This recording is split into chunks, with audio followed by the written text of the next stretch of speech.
Selamat siang untuk semuanya, apa kabar? Selamat datang di seminar Merajut Nusantara Pemanfaatan TIK sebagai media edukasi dan juga bisnis. Selamat siang untuk Bapak Ibu dan teman-teman semuanya yang sudah tergabung dalam Link Zone. Apa kabar? Saya berharap sekali hari ini semua dalam keadaan yang tetap semangat, bahagia dan tentunya masih terus disiplin untuk mematuhi protokol kesehatan. Perkenalkan kembali bersama dengan saya Chris Dozo, saya di sini selaku host. Ingin sekali menyampaikan kabar yang sangat menyenangkan. Karena kenapa? Ini adalah hari yang luar biasa karena bakal berlanjut kembali seminar Merajut Nusantara tentunya dengan bintang tamu yang sangat luar biasa. Dan pastinya buat semua yang ada di link Zoom sudah hadir, terima kasih sekali. Dan kami juga mempersilakan Anda juga sambil beraktivitas tapi jangan lupa untuk mematikan audio di handphonenya supaya suaranya tidak masuk ke sini. Dan yang pasti untuk semuanya, jangan lupa yang sudah masuk langsung saja membuat atau mengisi daftar hadir di dalam link yang nanti akan kita tampilkan di layar. Dan untuk itu Bapak dan Ibu dan teman-teman semuanya, kami undang untuk mendengarkan lagu kebangsaan Indonesia Raya.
Terima kasih. Dan saya mengucapkan kembali selamat datang yang baru saja dalam beberapa detik ini bergabung di link Zoom. Selamat datang Bapak dan Ibu, jangan lupa setelah sudah bergabung mengisi link hadir ya atau namanya daftar hadir nanti akan ditampilkan linknya di layar. Nah ini ada s.id/percent-sims.nn ya, ada present SISMN.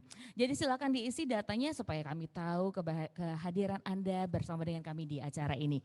Dan yang pastinya saya kalau boleh melihat dari kejauhan, sepertinya ada yang sudah mulai mengantuk. Yuk kita bakar lagi semangatnya. Saya punya teman-teman di sini yang bakal menghibur, ada Mira and Friend.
dengan sepatah kata kau buatku larut dalam cinta. Buat hati menutup mata hingga tak melihat kau buaya. Buatku mudah percaya namun ternyata berbahaya. Tersadar aku kini tak mau ku dibodohi begini. Jelas sudah diriku kau dekati, namun bukan cinta yang ingin kau miliki. Oh, oh. Bila kau hanya main-main saja, sudah kau buang waktu percuma. Hati ini bukan untuk coba-coba cari, hanya kau pergilah saja.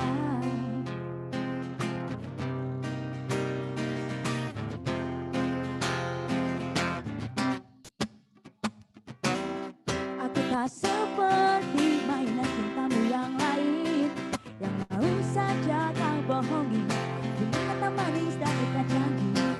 Tadinya aku percaya, namun ternyata berbahaya. Tersadar aku kini tak mau ku dibodohi begini. jelas sudah diriku kau dekati, Namun bukan cinta yang ingin kau miliki. Oh, oh.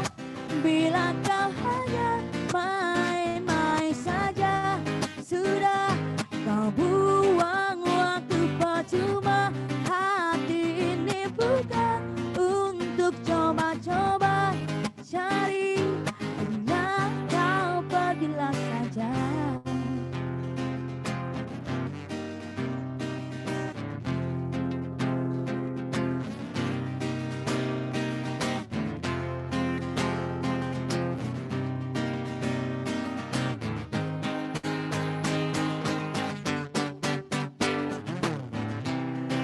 Bila kau hanya main-main saja, sudah kau buang waktu percuma. Hati ini bukan untuk coba-coba cari, janganlah saja. Bila kau hanya main-main saja, sudah kau buang percuma.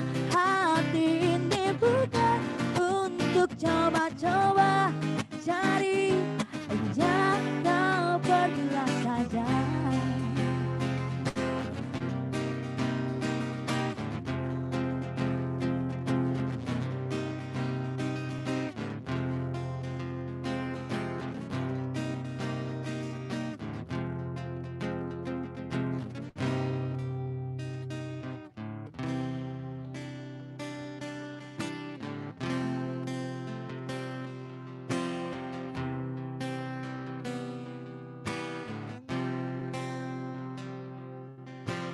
ada bayanganmu di mataku,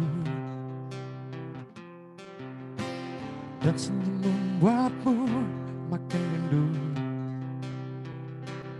Oh, bagaimana caranya, oh kasihku, ku ingin juga dekat kamu.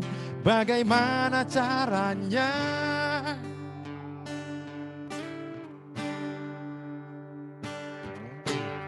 Aku yakin di antara kita masih ada cinta yang membara. Bagaimana caranya, oh kasihku, ku ingin juga dekat kamu. Bagaimana caranya? Haruskah ku teteskan air mata di pipi? Haruskah ku curahkan segala isi di hati?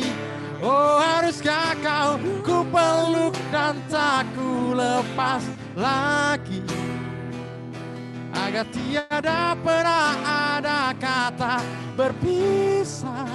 Oh,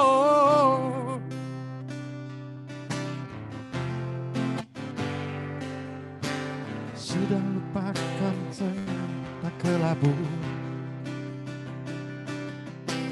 kita mulai susun langkah baru.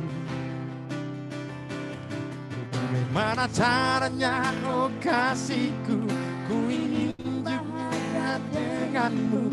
Bagaimana caranya? Haruskah ku teteskan air mata di pipi? Haruskah ku curahkan segala isi di hati?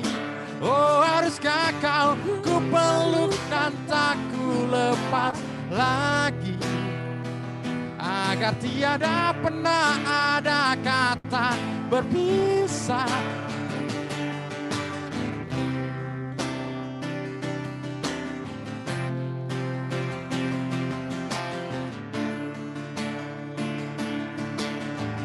Oh, harus ku teteskan air mata di pipi. Haruskah ku curahkan segala isi di hati? Oh haruskah kau ku peluk dan tak ku lepas lagi, agar tiada pernah ada kata berpisah. Oh haruskah kamu?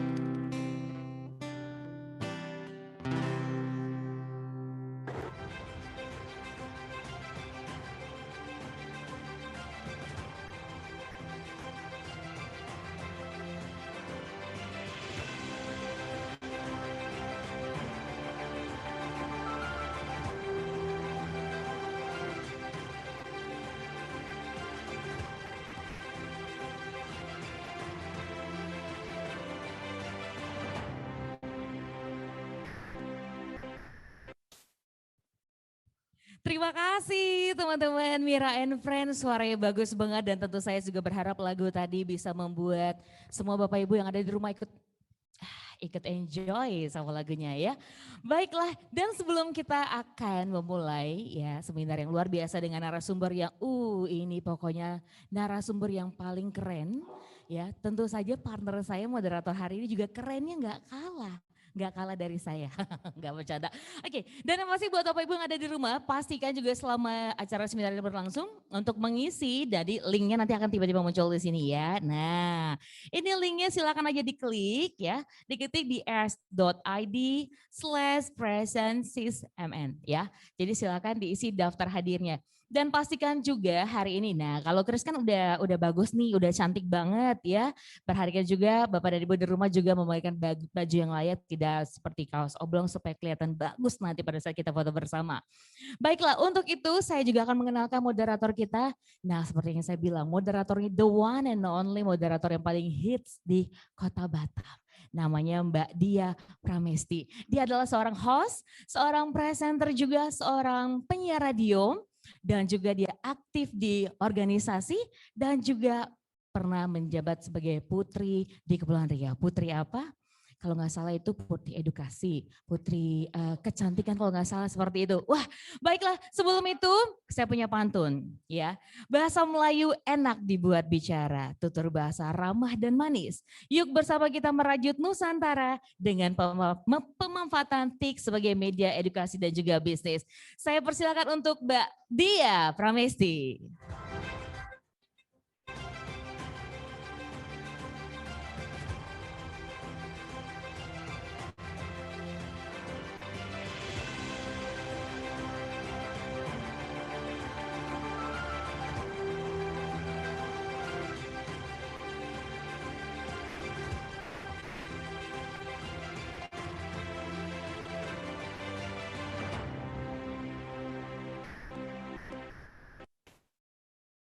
Baik, luar biasa. Elvi Sukaisi beli minyak, terima kasih banyak untuk my little sister Chris Dozo dan juga tentunya Bismillahirrahmanirrahim. Assalamualaikum warahmatullahi wabarakatuh. Salam sejahtera untuk kita semuanya. Salam, Om Swastiastu, Namo Buddhaya, salam kebajikan. Puji syukur kepada Tuhan Yang Maha Esa, hari ini kita semuanya dapat berkesempatan hadir bersilaturahmi secara virtual dari berbagai lokasi masing-masing dari seluruh peserta hari ini kita bertemu kembali di edisi kedua dalam rangkaian seminar Merajut Nusantara di tahun 2021 yang merupakan persembahan dari Bakti Kemenkominfo Republik Indonesia, di mana Bakti merupakan Badan Aksesibilitas Telekomunikasi dan Informasi Kementerian Komunikasi dan Informatika Republik Indonesia yang juga berkolaborasi bersama Dewan Pimpinan Rakyat Republik Indonesia untuk mempersembahkan program Merajut Nusantara pada hari ini. Izinkan saya Diah Pramesti akan bertugas sebagai moderator. Jadi saya Diah Pramesti adalah member of Perwara Perkumpulan Pembawa Acara Kota Batam, diberikan amanah oleh Tacita Enterprise untuk memandu jalannya seminar kita hari ini dari awal sampai dengan akhir. Dan tentunya juga akan menyapa narasumber yang sudah hadir bersama kami dan juga para peserta yang sudah hadir secara virtual. Baik, dan tentunya tema kita pada hari ini adalah luar biasa sebagaimana yang kita lihat dalam backdrop acara kita adalah pemanfaatan TIK sebagai optimalisasi untuk edukasi dan juga bisnis. Sudah hadir bersama kami narasumber yang nantinya akan memberikan materi yang sangat menarik yang kami hormati. Yang pertama yang ada di sebelah kanan saya, beliau adalah narasumber dari Komisi 1 DPR RI, Bapak Maijen TNI Marinir Purnawirawan Sturman Panjaitan SH, anggota DPR RI Komisi 1. Selamat datang Pak Sturman, kita jumpa kembali untuk kesekian kalinya ya. Terima kasih Kak Dia. Baik, luar biasa, semangat ya. Kemudian juga hadir bersama kami kali ini juga bersama-sama kami jadi narasumber untuk para peserta. Beliau adalah narasumber Pendeta Dr. Surya Wijaya MTH, Ketua Badan Kerjasama Antar Gereja Kota Batam. Selamat datang Bapak, selamat siang, apa kabar? Selamat siang. Baik ya. Oke, dan juga tentunya satu narasumber kembali yang juga akan sangat-sangat luar biasa materi yang akan disampaikan nantinya. Beliau adalah Profesor Dr. Henry Subiakto, Dr. Andes yang merupakan staf ahli Menteri Kominfo, Guru Besar Profesor Ilmu Komunikasi. Wow, pastinya teman-teman peserta tidak akan pernah rugi untuk mengikuti acara dari awal sampai akhir karena segudang ilmu, segudang informasi penting akan disajikan, dipersembahkan oleh para narasumber yang sangat luar biasa juga pastinya.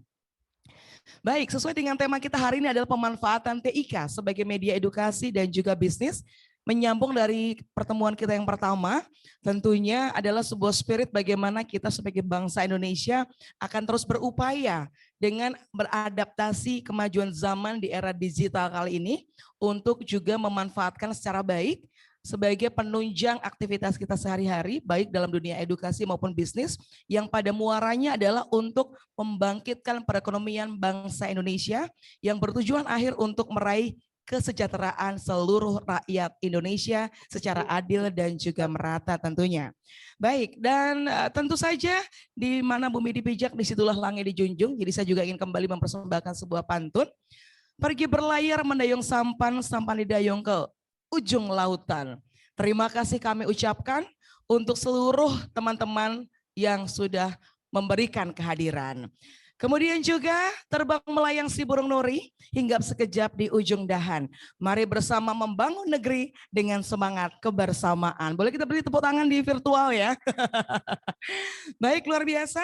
Langsung saja untuk kesempatan yang pertama, tentunya sesuai dengan program pemerintah saat ini bagaimana Indonesia harus segera cakap digital dengan berbagai target-target yang sudah diberikan oleh pemimpin kita dan termasuk juga Presiden Joko Widodo bersama dengan seluruh perangkat negara kita di mana terus berupaya membangun infrastruktur teknologi informasi dan juga komunikasi yang terus juga digesa oleh Kementerian Kominfo dan tentu saja Bakti yang juga terus berupaya memberikan edukasi kepada seluruh masyarakat dengan latar belakang yang berbeda. Tentu akan menjadi sebuah hal yang harus didukung sepenuhnya oleh kita sebagai masyarakat Indonesia. Infrastruktur secara teknis dibangun, namun yang tidak kalah penting adalah bagaimana sumber daya manusianya juga harus cakap digital dan juga siap untuk beradaptasi memanfaatkan sisi baik dari kemajuan teknologi informasi dan juga komunikasi. Untuk yang pertama langsung saja ikan sepat ikan gabus lebih cepat lebih maknyus ya. Langsung kita akan berikan kesempatan kepada narasumber kita yang pertama, di mana beliau pada saat masih menjadi TNI, jabatan terakhir beliau adalah sebagai perwira staf ahli tingkat 3 untuk bidang industri teknologi militer bagi Panglima TNI Republik Indonesia saat itu. Dan beliau kelahiran 17 Oktober yang lalu, betul ya Pak ya? Berarti satu bintang kita sepertinya. Iya, 25 tahun yang lalu ya Pak ya. Baik, dan beliau tentu saja adalah putra daerah dari wilayah Provinsi Sumatera Utara. Beliau sudah sangat familiar dengan kita masyarakat Kepri karena beliau adalah bapaknya kami. Beliau adalah wakil rakyat yang akan terus memperjuangkan apa kebutuhan-kebutuhan masyarakat di Provinsi Kepulauan Riau, terkhusus adalah terkait dengan TIK. Di mana beliau anggota DPR RI Komisi 1 yang punya tugas utama terkait dengan legislasi, budgeting, dan juga pengawasan. Dengan ruang lingkup adalah komunikasi, pertahanan, dan juga luar negeri, beserta informatika dan juga intelijen. Baik, silakan Pak Sulman Panjaitan untuk bisa menyampaikan materi dan juga informasi serta semangat kepada seluruh peserta yang ada di virtual atau online kita. Silakan. Baik, terima kasih Mbak Dia yang luar biasa, tampilannya beda dengan 2 minggu yang lalu. Dulu dia cantik, hari ini lebih cantik. Rambutnya agak beda-beda sedikit saya lihat. Dulu digerai, sekarang agak dinaikkan ke atas. Disanggul ke atas, memang dunia itu harus naik ke atas terus Mbak Dia. Jangan turun kita. Baik, Bapak Ibu yang saya hormati, Assalamualaikum warahmatullahi wabarakatuh. Salam sejahtera bagi kita sekalian. Shalom, Om Swastiastu, Namo Buddhaya, salam kebajikan. Merdeka. Pertama-tama saya ingin mengucapkan terima kasih kepada Bakti yang telah memberikan kesempatan kepada kami di Provinsi Kepulauan Riau ini untuk program Merajut Nusantara yang menurut saya ini kali kesekian dilaksanakan di Batam, sangat bermanfaat, khususnya kaum muda. Kemudian saya juga terima kasih kepada Profesor Dr. Henry Subiakto, Guru Besar Komunikasi. Selamat Pak, Bapak ini profesor tapi usia masih kelihatan umur 40-an, Mbak Dia. Saya kalau profesor itu saya agak ngeri-ngeri sedap nih. Kita nggak boleh salah-salah bicara dengan Profesor Dr. Prof, selamat Prof. Terima kasih atas kehadirannya. Beliau ini dari Universitas Erlangga, UNER, dan saya sampai dengan hari ini pun Pak masih sering ke Surabaya, Pak Subiakto. Kapan-kapan kita ngopi Pak di Surabaya Pak. Siap. Terima kasih. Yang saya banggakan, beliau ini adalah Pendeta Dr. Surya Wijaya MTH. Ini berapa tahun lalu menjadi sahabat saya dan juga mentor saya, penasihat spiritual saya. Beliau ini ketua Badan Kerjasama Antar Gereja Sekota Batam kali kedua, pemilihan kedua.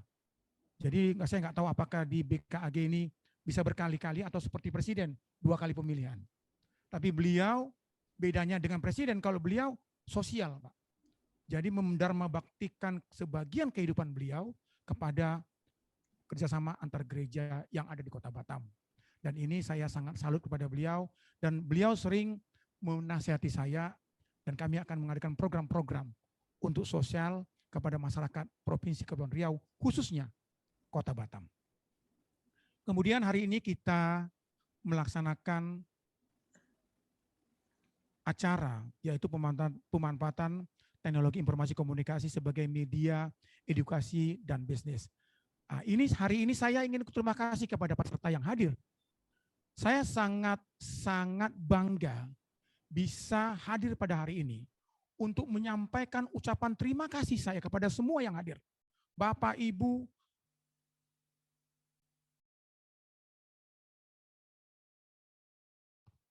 terutama anak-anak muda yang memang perlu kita memberikan edukasi kepada mereka melalui teknologi informasi ini yang saat ini kita butuhkan di negeri ini. Bapak Ibu sekalian yang saya hormati, saya ingin cerita dulu sedikit mengapa saya begitu semangat mengajak Bakti untuk datang ke Provinsi Kepulauan Riau ini. Pertama memang Provinsi Kepulauan Riau yang baru bergabung menjadi salah satu provinsi di Indonesia ini mempunyai luas yang cukup luas, yaitu 8.200 km persegi luasnya. Sedangkan wilayah Provinsi Kepulauan Riau ini 96% terdiri dari laut. Jadi kita ini dibatasi atau dihubungkan oleh laut. Sehingga peran komunikasi dan telekomunikasi ini sangat berperan. Provinsi Kepulauan Riau ini terdiri dari 2 kota dan 5 kabupaten, dan penduduknya tidak terlalu banyak, Mbak Dia, hanya 2,18 orang. Itu data tahun 2020 kami dapatkan. Kemudian berbatasan langsung dengan negara sahabat kita. Di utara dengan Vietnam dan Kamboja, di barat itu dengan Singapura, Malaysia, dan di timur kita tuh berasal dengan Malaysia dan Brunei Darussalam. Oleh karena itu, Provinsi Kepulauan Riau ini merupakan daerah 3T, Mbak Dia. Oleh karena itu, makanya kami sangat merasakan betapa perhatian Kominfo ini lewat Bakti untuk mari Pak, kita melihat bagaimana Provinsi Kepulauan Riau itu tanpa komunikasi dan telekomunikasi, tanpa teknologi itu, maka Provinsi Kepulauan Riau ini akan lebih jauh tertinggal dengan provinsi yang lain. Oleh karena itu saya sekali lagi saya sangat bersyukur karena diberi kesempatan untuk melaksanakan ini. Tahun ini 5 kali Mbak Dia. Mudah-mudahan setelah yang kelima nanti ditambah lagi 5 kali lagi, sehingga 10. Paling tidak Mbak Dia akan sering ketemu dengan saya. Setahun 10 kali Pak. Dengan senang hati. Nah itu. Masih senang lah Pak, saya juga suka kok. Kemudian Bapak Ibu sekalian, mengapa edukasi melalui elektronika ini sangat penting?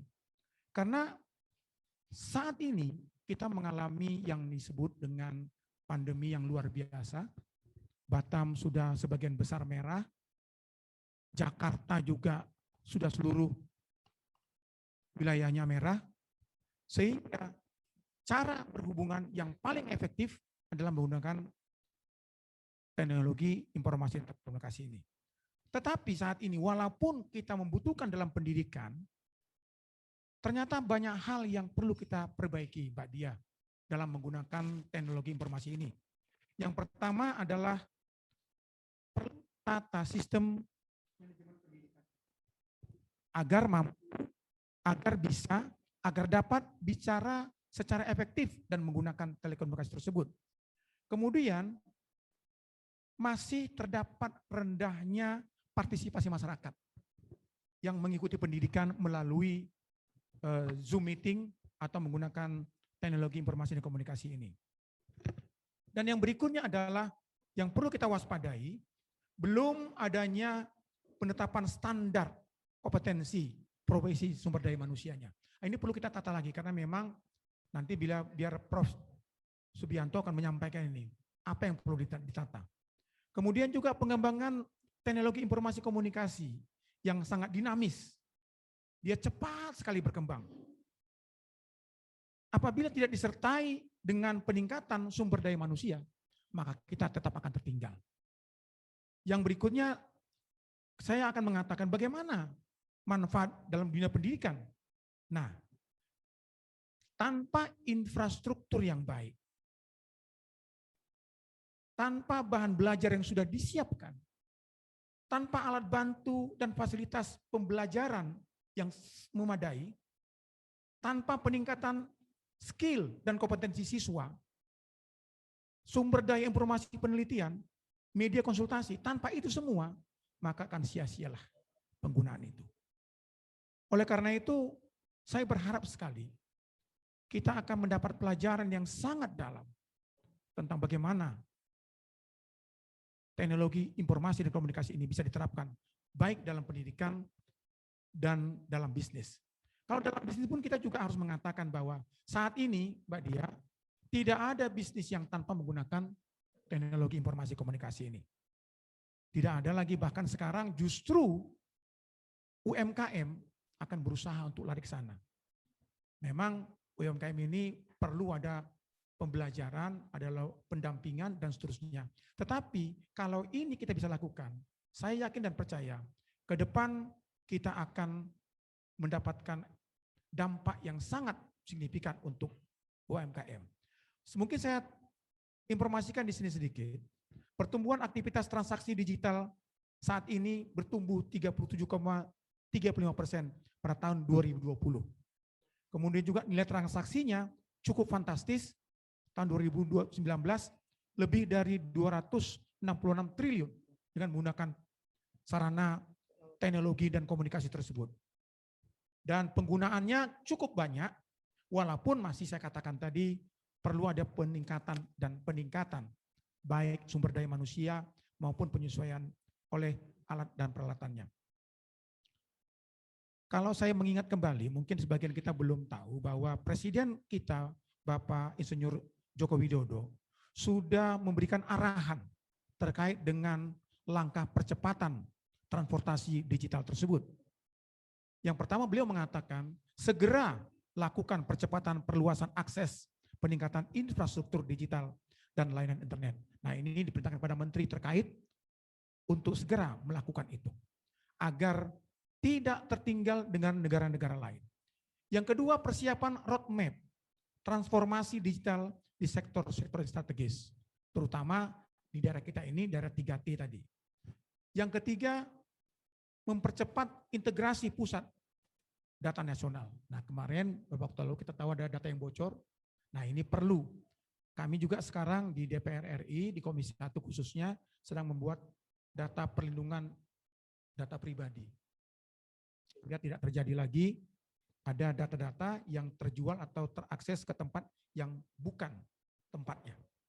Kemudian juga Bapak Presiden mengatakan agar menyiapkan kebutuhan sumber daya manusia, talenta digital. Ini penting Mbak Dia, maka saya katakan tadi, apapun kemajuan teknologi, tanpa manusianya ditingkatkan, itu kan sia-sia. Kalau bahasa Bataknya, the man behind the gun. Nah, itu bahasa Batak. Saya nggak tahu bahasa yang lain, saya Pak Surya saya nggak tahu. Kemudian yang berikutnya yang terakhir, arahan dari Pak Presiden yang berkaitan dengan regulasi. Nah, regulasi ini yang sangat penting sekarang kita lakukan. Bagaimana skema pendanaan dan pembiayaan segera disiapkan secepat-cepatnya.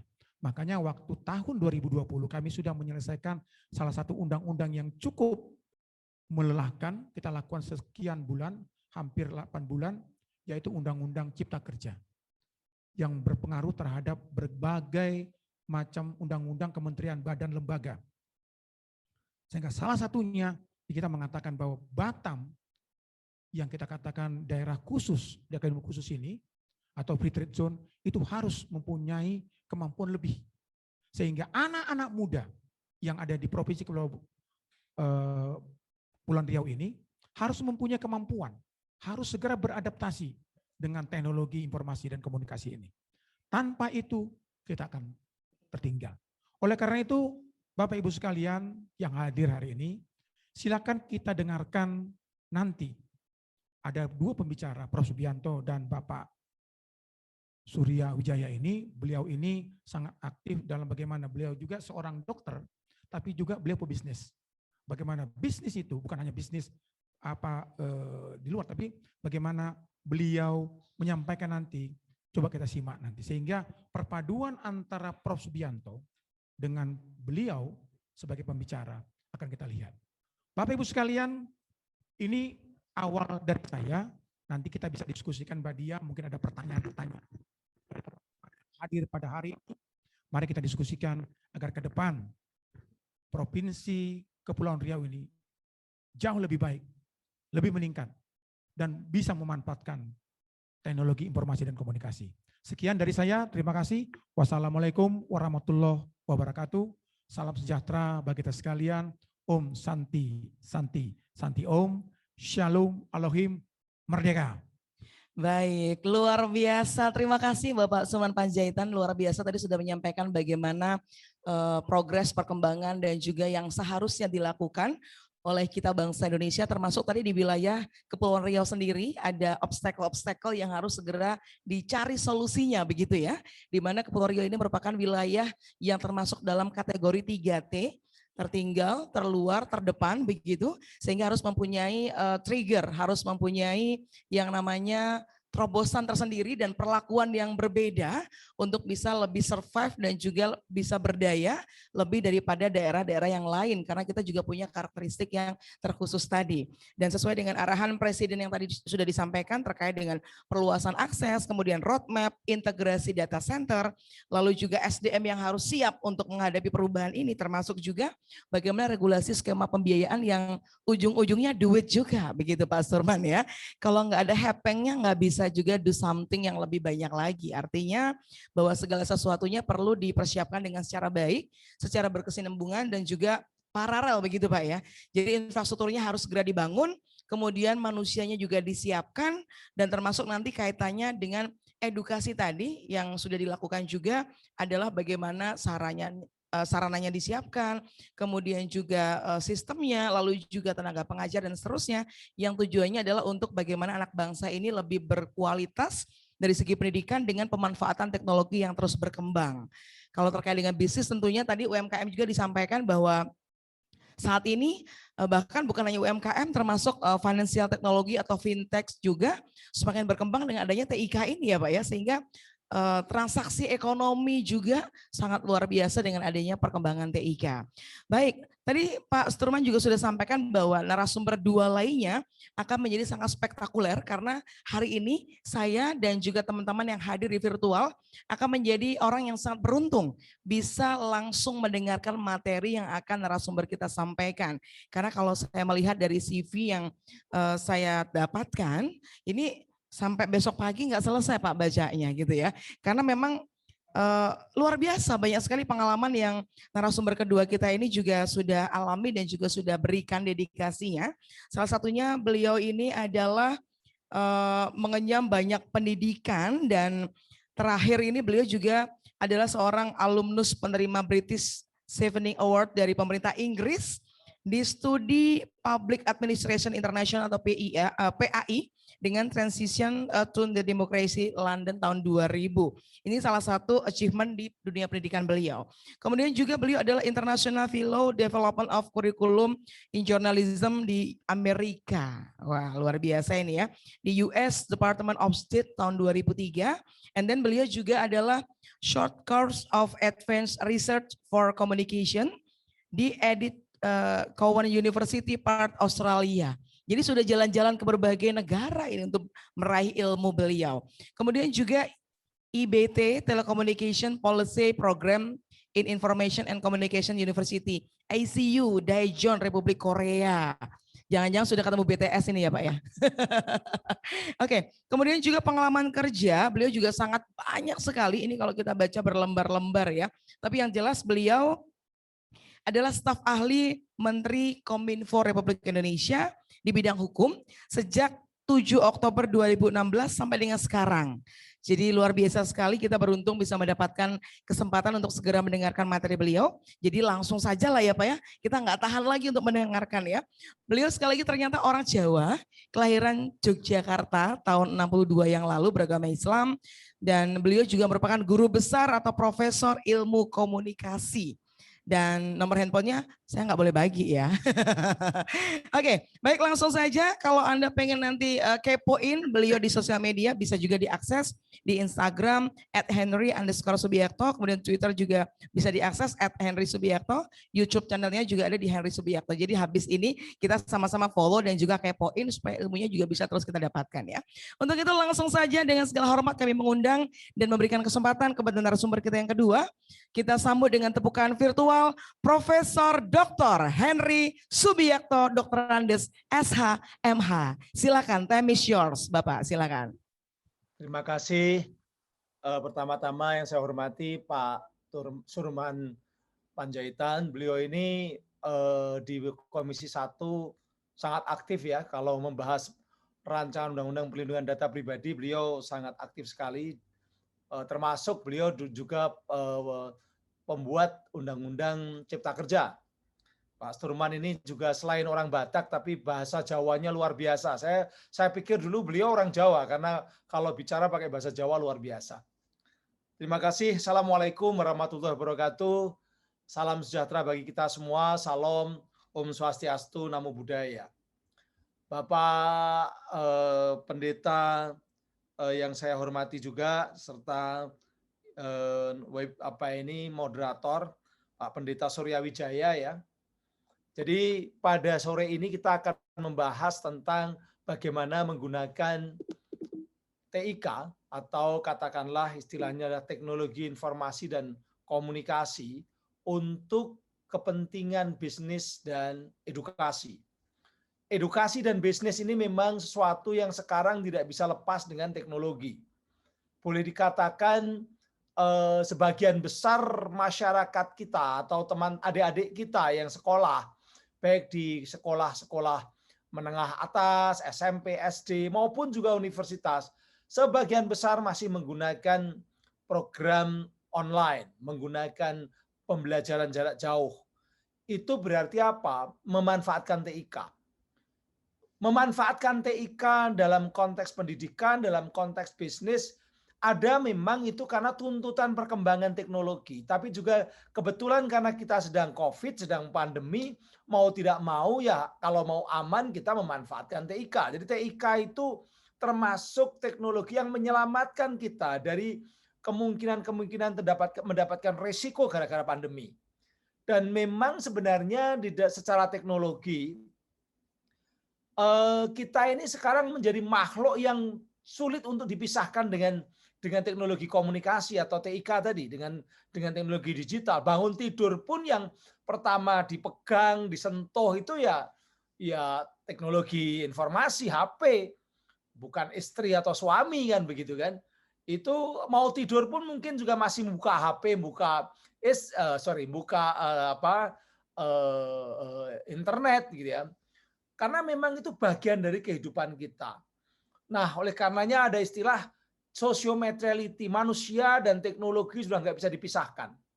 Kalau manusia dan teknologi tidak bisa dipisahkan dalam berbagai hal, mau tidak mau, harus infrastrukturnya harus memenuhi syarat. Harus bisa diakses oleh semua orang yang sekarang menjadi warga negara Indonesia. Disitulah Bapak Presiden didukung oleh DPR RI pada waktu ulang tahun Indonesia ke-75 tahun kemarin, Agustus kemarin, berkomitmen akan membangun infrastruktur Indonesia untuk transformasi digital. Supaya apa? Supaya masyarakat Indonesia dari Sabang sampai Merauke, termasuk yang tadi disebutkan oleh Pak Sturman, yaitu di daerah 3T, termasuk ini Kepulauan Riau ini banyak yang 3T di daerah Anambas, di daerah-daerah pulau-pulau kecil, di dekat Natuna misalnya, atau di daerah-daerah yang lain juga, itu memang juga masyarakatnya punya hak untuk dapat memanfaatkan internet. Kenapa? Karena internet ini akan membawa banyak sekali manfaat. Salah satunya sekarang ini menjadi era yang namanya era abundance. Era kelimpahan. Itu gara-gara internet. Yaitu apa? Era di mana kita menjadi lebih mudah, lebih murah untuk melakukan apa saja. Ini saya bisa bergabung dengan teman-teman dari Batam atau dari Kepulauan Riau. Tadi saya sebenarnya udah bikin pantun sampai lupa, saya nggak saya bacakan. Ini sedikit sebelum saya teruskan. Jadi saya bisa bergabung dengan teman-teman dari Kepulauan Riau. Kenapa? Karena internet, karena teknologi. Bunga bakung dan bunga melati bersaing harum dengan Kamboja. Dari jauh bergabung dengan Kepri, tak lain karena cinta.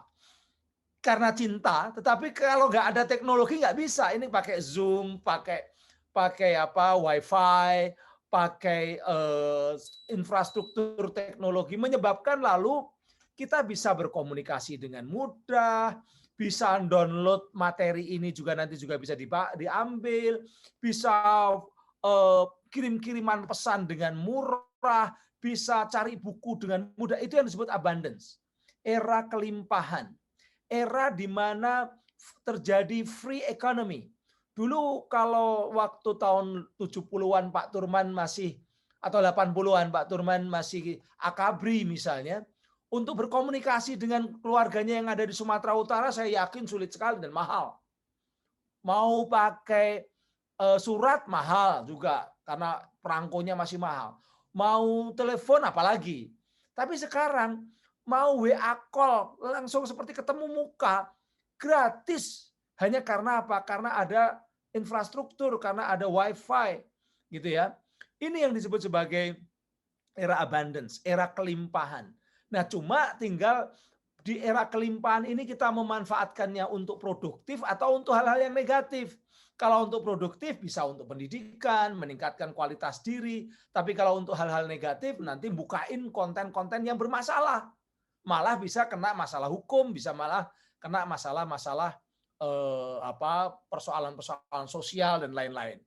Bapak Ibu yang saya hormati, teknologi yang berubah karena perkembangan yang pesat menciptakan apa yang disebut sebagai the future is better than you think. Masa depan yang dulu nggak pernah dibayangkan ternyata lebih baik dibandingkan yang kita bayangkan, yang kita pikirkan. Tadi free economy tadi. Sekarang mau cari apa sih? Buku-buku gratis, musik gratis, video gratis, film gratis. Semuanya karena pakai teknologi. Ini yang disebut sebagai the future dan better than you think. Tapi juga terjadi perubahan yang luar biasa cepat. Bahkan perubahan itu seringkali lebih cepat dibandingkan yang kita bayangkan. Tiba-tiba taksi-taksi yang dulu banyak, yang namanya ada presiden, ada yang namanya Bluebird, sekarang semakin lama semakin boleh dikatakan agak tertutup dengan yang namanya GoCar, GrabCar, dan sebagainya. Itu yang namanya the future is faster than you think. Masa depan itu lebih cepat dibandingkan yang kita bayangkan. Sekarang toko terbesar di dunia, atau bahkan mungkin juga ada juga di Indonesia misalnya, tokonya tidak secara fisik, tapi tokonya secara online. Pasarnya tidak, pasar terbesar di Indonesia apa? Bukan pasar fisik, tapi pasarnya online. Nggak ada, nggak kelihatan. Barangnya juga tidak terkumpul. Itulah namanya Tokopedia atau Bukalapak. Atau tadi taksi terbanyak adalah GoCar atau GrabCar. Bukan lagi yang dulu-dulu. Inilah yang namanya the future is faster than you think. Nah, Presiden makanya sangat menganggap penting pembangunan infrastruktur, sehingga kami berterima kasih sama Pak Sturman Panjaitan dan teman-teman dari Komisi 1. Kominfo ini salah satu kementerian yang rezekinya lumayan banyak. Karena apa? Karena tugasnya banyak. Sekarang harus membangun infrastruktur di banyak desa. Ada di Indonesia ini ada 83.218 desa yang harus dibangun. Nah, alhamdulillah sudah sekitar 70.670 desa yang punya jaringan internet. Masih sekitar 12.548 yang harus dibangun. Salah satunya oleh Bakti ini. Ada yang dibangun oleh operator seluler, tapi ada yang dibangun oleh Bakti. Bakti yang sekarang kerjasama dengan DPR RI Komisi 1 yang mengadakan acara ini, membangun sekitar atau berkomitmen membangun sekitar 9.113 desa dan kelurahan di seluruh Indonesia, terutama di wilayah 3T, supaya mereka bisa bisa memanfaatkan internet. Kenapa? Karena internet dipakai untuk pendidikan, karena internet dipakai untuk kesehatan, karena internet dipakai untuk layanan-layanan ekonomi, layanan-layanan macam-macam, semua pakai internet. Maka mau tidak mau ya harus dibangun. 78% sekolah di Indonesia masih online, masih belajarnya jarak jauh. Sekarang beberapa daerah mencoba untuk dibuka, tiba-tiba merah lagi. Tiba-tiba ada kenaikan, mau tidak mau ada yang ditutup lagi. Di beberapa daerah di Jawa Barat ditutup lagi, di Jakarta ditutup lagi. Kenapa? Karena namanya pendidikan itu adalah wilayah di mana resiko penularannya tinggi, tapi dampak ekonominya rendah. Jadi sekolah itu resikonya tinggi sekali. Anak-anak SD, anak SMP itu kalau dibuka, diperbolehkan sekolah dengan tanpa online, walaupun kita menyebut ayo pakai prokes, pakai protokol kesehatan, namanya anak-anak ketika bermain lupa. Sampai rumah ternyata dia terkontaminasi, bapak ibunya kena. Makanya pendidikan itu selalu paling belakang dibuka. Karena dia berisiko tinggi menjadi tempat penularan, Tetapi kalau ditutup, dampak ekonominya tidak terlalu besar. Sekolah-sekolah SD, SMP, SMA itu kalau ditutup paling Pak Bon yang ekonominya kena. Yang jual di pinggir sekolah atau depan sekolah yang kena. Tapi kalau perbankan, mall, pasar ditutup, wah itu tenant-tenantnya kena. Ketika tenant-tenantnya kena, yang mensuplai juga kena, mensuplainya kena, petani juga kena. Itu ekonominya akan dampaknya banyak. Makanya ini masyarakat perlu tahu bahwa kenapa pendidikan itu seringkali terpaksa tidak dibuka karena sangat berisiko. Tapi kenapa mall dibuka? Lalu akan ada yang bilang, wah ini nggak adil nih, mall dibuka, pasar dibuka, sekolah enggak, gereja tempat Pak Pendeta juga masih online, nggak adil nih. Tidak seperti itu, karena kita rakyat itu harus jalan terus, harus jalan, ekonominya juga harus jalan. Kalau ekonomi berhenti, malah kita nggak sehat, kita stres, banyak yang mati. Ya, ekonomi harus jalan, tetapi harus sehat. Makanya yang berdampak ekonomi tinggi dibuka dengan prokes. Nah, pendidikan termasuk yang belum bisa dibuka. Nah, tapi ketika belum bisa dibuka karena pandemi, justru memunculkan peningkatan aplikasi online. Zoom ini meningkat 443% penggunaan Zoom seperti sekarang ini. Dulu sebelum prokes nggak pada kenal sama Zoom. Siapa itu Zoom nggak tahu. Tapi sekarang ibu-ibu, bapak-bapak, emak-emak, anak-anak semua menggunakan Zoom ketika berkomunikasi secara banyak berkumpul. Gereja juga menggunakan Zoom, sekolahan menggunakan Zoom, silaturahmi seringkali menggunakan Zoom, naik 443%. Jual beli online yang tadi namanya bisnis juga naik. Jadi dulu orang sudah pakai yang namanya GoFood, yang namanya Tokopedia, sudah pakai. Tapi sekarang naik, meningkat. Bahkan tahun 2019 ke 2020 yang katanya menuju pandemi, itu meningkat 10 juta, Pak. Di seluruh Indonesia. Diteliti-teliti kok bisa naik 10 juta. Ternyata di wilayah-wilayah pinggir kota yang dulunya nggak pakai aplikasi, nggak pakai e-commerce, naik. Karena apa? Karena terpaksa, mereka nggak kesulitan mencari yang aman ya pakai aplikasi. Itulah penggunaan internet, itulah penggunaan teknologi yang sangat penting untuk menjaga kesehatan kita. Guru-guru juga begitu. Sekarang guru sudah menggunakan aplikasi selama belajar jarak jauh.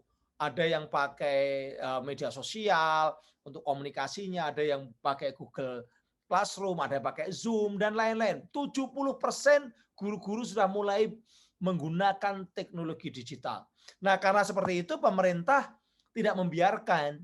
Pemerintah lewat Kementerian Pendidikan dan Kebudayaan memberikan bantuan kepada para peserta didik maupun juga para pendidik. Ada yang dapat, misalnya kalau untuk PAUD itu dapat 7 GB. Kalau untuk pendidikan SD, SMP dapat 10 GB. Untuk SMA itu dapat 12 GB, untuk dosen dan mahasiswa 15 GB. Tapi ini tidak dibagi secara langsung gitu ya, tapi lewat institusi-institusinya. Karena supaya lebih mengena, supaya tidak kalau dibagi langsung semua dikasih gitu, nanti nggak dipakai untuk pendidikan, malah dipakai untuk buka kuota-kuota yang lain, buka konten-konten yang lain. Jadi itu. Nah, COVID ini dengan teknologi yang sekarang ada ini memaksa kita untuk berubah lebih cepat dibandingkan yang dibayangkan. Jadi tidak pernah kita bayangkan. Dulu ngajar masih di kelas, sekarang udah ngajarnya pakai Zoom. Cuma ini, kalau sudah pakai teknologi ya, keterampilan dan kemampuan para guru itu perlu ditingkatkan supaya tidak hanya sekedar memindahkan materi belajar dari dunia fisik ke dunia digital, tidak hanya seperti itu. Saya terus terang kalau saya ngajar tidak seperti sekarang saya pas ceramah ini, hanya bicara. Kalau mahasiswa saya ngajar misalnya sampai misalnya 3 SKS, terus nanti ngajar lagi 3 SKS, mahasiswa kan mereka belajar bisa kadang-kadang sampai 6 jam. Kalau hanya ceramah, pada tidur tuh mahasiswanya. Memunculkan generasi rebahan, klesetan kalau sekata orang Surabaya, tempatnya Pak Sturman ini banyak di Surabaya tadi. Generasi klesetan atau rebahan. Nah, nggak bisa seperti itu. Tapi kalau kita pakai ketika ceramah, ketika ngajar itu pakai video-video yang menarik, pakai mengambil link-link dari luar negeri di YouTube, karena kan tadi abundance tadi, maka lalu tertarik mahasiswa kita itu menjadi semakin pemanfaatannya semakin efektif karena benar-benar bisa menyentuh alam pikir, bisa menarik masyarakat, mahasiswa atau siswa itu untuk belajar secara lebih mendalam. Dan ini perubahan nilai pikir, tata pikir, perubahan pola kerja, perubahan semuanya ini. Ini gara-gara teknologi. Dan nanti akan kalau sudah sampai ke Industrial 4.0 lebih individual lagi. Setiap mahasiswa beda-beda. Setiap orang mendapatkan konten yang berbeda-beda sesuai dengan kemampuannya masing-masing. Nah, artinya memang teknologi itu membutuhkan perubahan-perubahan juga. Selain teknologinya membuat pengubahan, kita juga perlu meningkatkan kemampuan kapasitas kita karena memang pendidikan juga harus berubah. Jadi pendidikan sekarang harus menciptakan kekritisan, kreativitas, mampu memecahkan masalah, anak didik atau anak-anak siswa kita ini keterampilannya menjadi semakin baik, kemampuan digitalnya juga kuat. Yang jelas tujuan utama pendidikan di era sekarang adalah supaya anak didik masyarakat kita itu mampu menghadapi perubahan, mampu beradaptasi menghadapi perubahan teknologi yang begitu cepat. Makanya pendidikannya macam-macam sekarang. Termasuk dunia pendidikan itu tidak selalu, misalnya Kak, saya ngajar di UNAIR Surabaya. Tidak hanya dosen dari Surabaya dan UNER yang bisa ngajar di situ, tapi bisa dari mana-mana. Siang tadi saya ngajar di Tegal, Pak. Ngajar Universitas Pancasakti Tegal. Bayangkan, saya dosen UNER di Surabaya, sedang ada di Jakarta, ngajar di Tegal. Sama ngajar di Unitomo.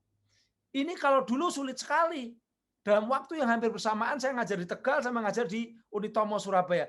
Sekarang dengan teknologi memungkinkan. Yang penting, lembaga-lembaga pendidikan itu terbuka mau yang namanya pengajarnya tidak hanya dari dosennya atau gurunya saja, tapi semua orang yang memang bermanfaat, memiliki kapasitas yang dibutuhkan masyarakat dan dibutuhkan mahasiswa, mereka diberi kesempatan. Dan itu bisa pakai Google, bisa pakai macam-macam, Ruang Guru, aplikasinya sekarang banyak sekali gitu ya. Ruang Guru salah satunya sekarang udah dipakai di mana-mana, dipakai oleh guru-guru, dipakai oleh dosen-dosen. Naik Ruang Guru itu sudah naik hampir 100% sekarang itu. Gara-gara pandemi dan gara-gara pengembangan teknologi. Jadi intinya adalah di era digital ini memunculkan dunia baru, membutuhkan kemampuan dan adaptasi baru.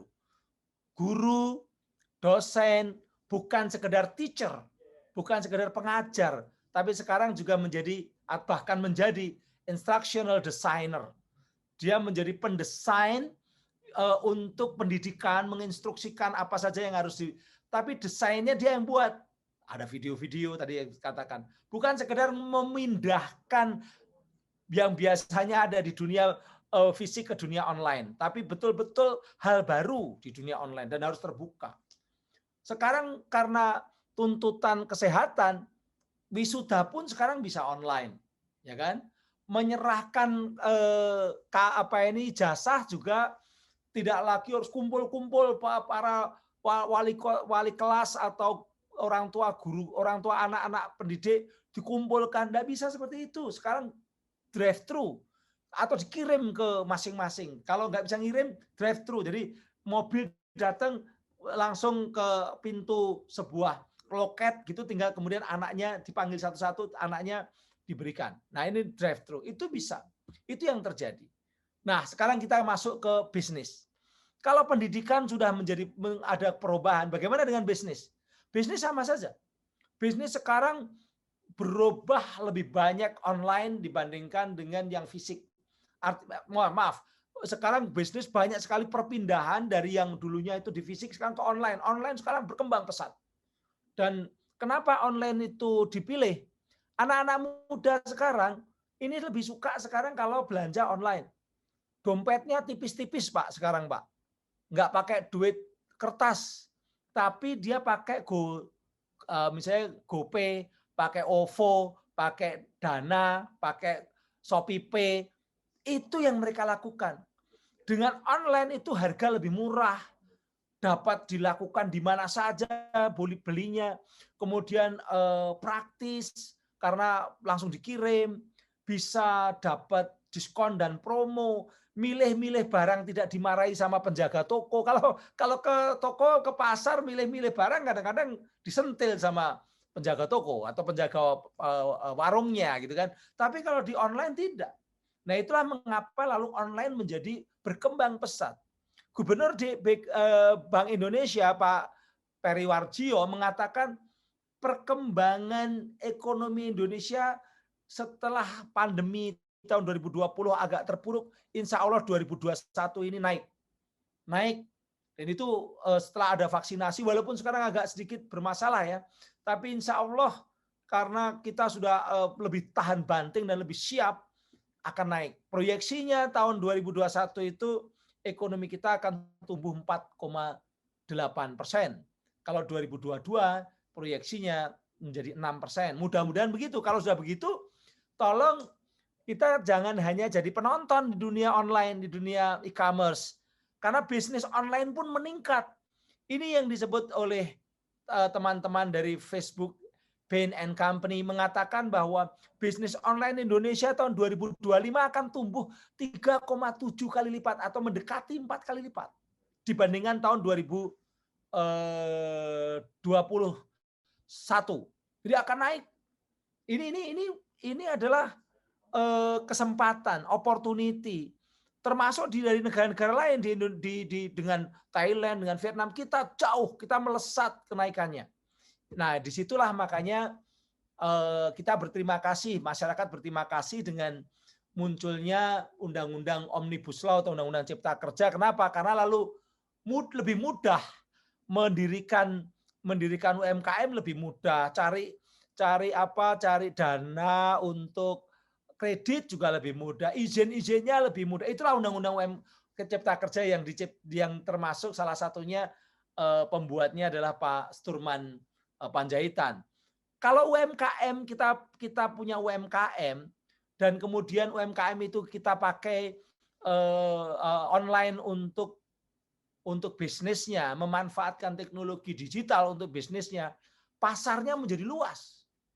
Kalau jualan hanya di pasar, katakanlah kalau jualan hanya di pasar Batam misalnya, atau pasar bawah di sana di Pekanbaru, atau pasar Petisah di Medan, itu ya yang beli ya hanya orang-orang yang dekat-dekat pasar itu. Tapi kalau sudah menggunakan online, pasarnya bisa itu throughout Indonesia, seluruh Indonesia, bahkan luar negeri. Tidak harus butuh lokasi lagi. Kalau dulu kalau offline itu harus lokasinya strategis, harus beli atau membayar tempat untuk supaya dapat tempat gitu. Sekarang mau di pinggir kuburan pun bisa jualan online itu. Asal dikemas, asal informasinya itu menarik, produknya itu memang juga berkualitas, promosinya bagus, laku. Walaupun rumahnya di belakang kuburan sekalipun. Kalau dulu nggak bisa, harus di pinggir jalan raya. Sehingga sekarang ini online itu memangkas biaya. Dan pendapatannya menjadi berlipat. Kenapa? Pasarnya banyak. Pasarnya bisa borderless, bisa sampai mana saja. Itulah mengapa lalu bisnis online menjadi tidak bisa kita abaikan. Nah, Bapak Ibu yang saya hormati, di Kepulauan Riau ada contoh, sebenarnya contoh bagus ya. Di Tanjung Pinang itu ini sama Pak Sturman deket ini. Ada seorang kolonel angkatan laut, nah angkatan laut kan Pak Sturman dari marinir. Kolonel angkatan laut yang punya anak namanya Aukarin Matilda. Aukarin itu terkenal sekali, Aukarin itu Instagramnya. Ibunya kalau bapaknya angkatan laut tapi dokter ahli mata gitu di Tanjung Pinang, ibunya dokter gigi. Dulu ketika Aukarin ini sekolah di Jakarta, sekolah di UI di Fakultas Kedokteran, bapaknya bangga sekali karena apa? Bapaknya angkatan laut, dokter ahli, anaknya disekolahkan dokter. Ibunya dokter gigi, anaknya sekolah dokter, seneng kan? Tapi keluar dia keluar sampai bapak ibunya bingung, nih kenapa sih anak ini kok keluar? Sampai nanya-nanya sama teman-temannya, ini kenapa? Nggak paham bahwa anak sekarang itu kadang-kadang aneh-aneh. Tapi ternyata si Awkarin ini menjadi selebgram, menjadi media yang terkenal, pendapatannya sekarang melebihi bapaknya yang kolonel dan ibunya, hampir lebih dari 1 miliar dalam 1 bulan. Karena apa? Karena menjadi selebgram, menjadi konten kreator. Sekarang ibunya malah ikut-ikut buat konten kreator yang namanya Au Kenyang, bikin menjual masakan-masakan, resep-resep, menjual macam-macam kuliner gitu ya. Dan itulah yang terjadi. Itu bisnis. Awkarin ini tahun 2019 pernah jual mukena, jual pakaian muslim sampai 80.000 potong dalam 1 hari. Nggak ada pasar atau toko jualan 80.000 potong itu. Ini anak Kepulauan Riau loh ini, anak Kepulauan Riau. Tapi itu karena apa? Kreativitas. Karena kebetulan dia cantik ya, ini puji Tuhan, ini dari Tuhan ya. Cantik ini orangnya ini, aslinya lebih cantik lagi dari fotonya. Inilah era di mana semua orang bisa memanfaatkan teknologi kalau kita mau. Dan itu yang terjadi. Sekarang banyak orang jualan yang kadang-kadang disepelekan orang. Pak Turman di Surabaya ada anak yang jualan ikan cupang. Ikan cupang itu kalau di Indonesia cuma puluhan ribu, tapi ketika ikan cupang diekspor ke Jepang, di Jepang 1 ikan itu bisa dinilai sampai 500 bahkan 700 ribu, berlipat-lipat. Maka yang penting adalah bagaimana kreativitas, bagaimana membangun network, bagaimana mereka bisa menjual ke luar negeri. Sekarang tidak hanya ke Jepang, tapi ke Italia, ke Amerika. Hanya jualan ikan cupang. Ini contoh. Nah, ini bisa saja dikembangkan untuk macam-macam. Bimbingan belajar juga bisa online sekarang. Olahraga bisa online. Jual apapun. Dan tidak selalu harus penjual itu harus membeli atau belanja duluan atau memborong atau apa istilahnya, kulak. Kalau bahasa Jawanya kulak.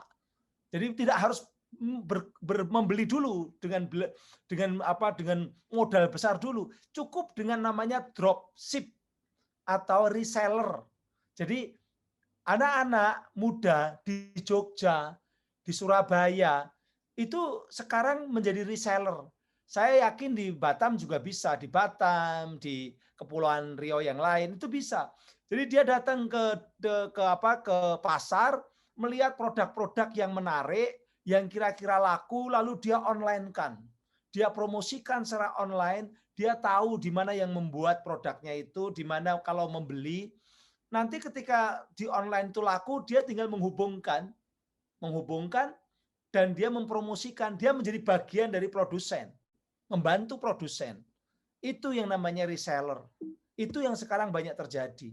Dan itu bisa macam-macam, bisa produk kain, bisa produk cindera mata, tapi juga bisa makanan.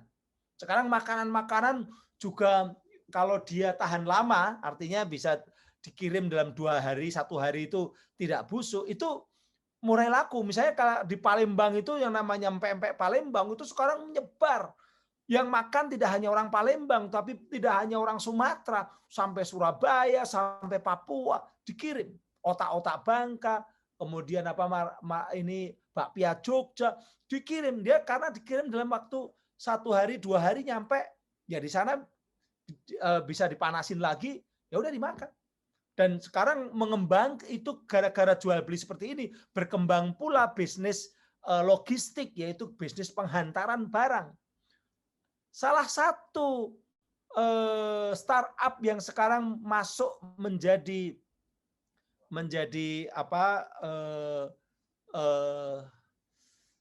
ini kalau startup sudah lebih dari 1 miliar menjadi lupa saya, startup besar gitu ya, seperti Gojek dan sebagainya. Indonesia sudah punya 6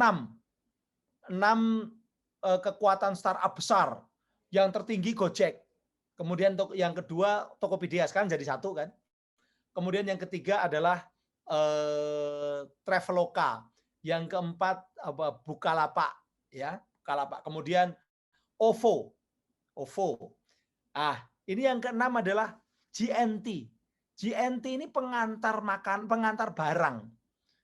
Dia mengalahkan kantor pos, mohon maaf. Kantor pos yang BUMN kalah dengan GNT. GNT udah di atas 1 miliar US dollar valuasi nilainya. Hanya gara-gara dia jadi mengantarkan makanan, mengantarkan pakaian, mengantarkan orang jual beli. Kenapa? Karena GNT, saya tidak promosi ya, hanya contoh. Karena ini logistik ini bisa dipantau sudah sampai mana barang yang saya kirim.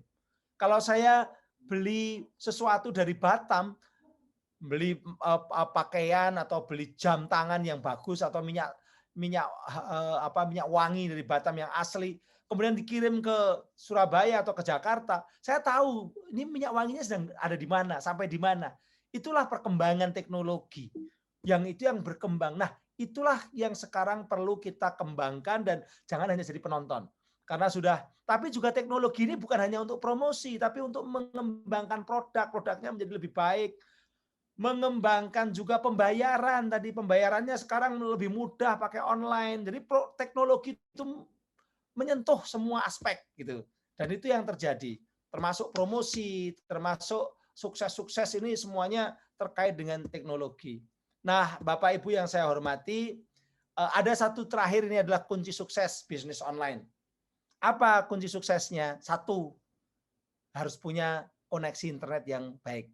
Ya, ini otomatis tugas pemerintah dan DPR untuk mendorong infrastruktur pembangunan internetnya betul-betul baik, gitu kan? Betul-betul seperti yang diharapkan Bapak Presiden tahun 2023 atau paling lambat 2024 seluruh Indonesia.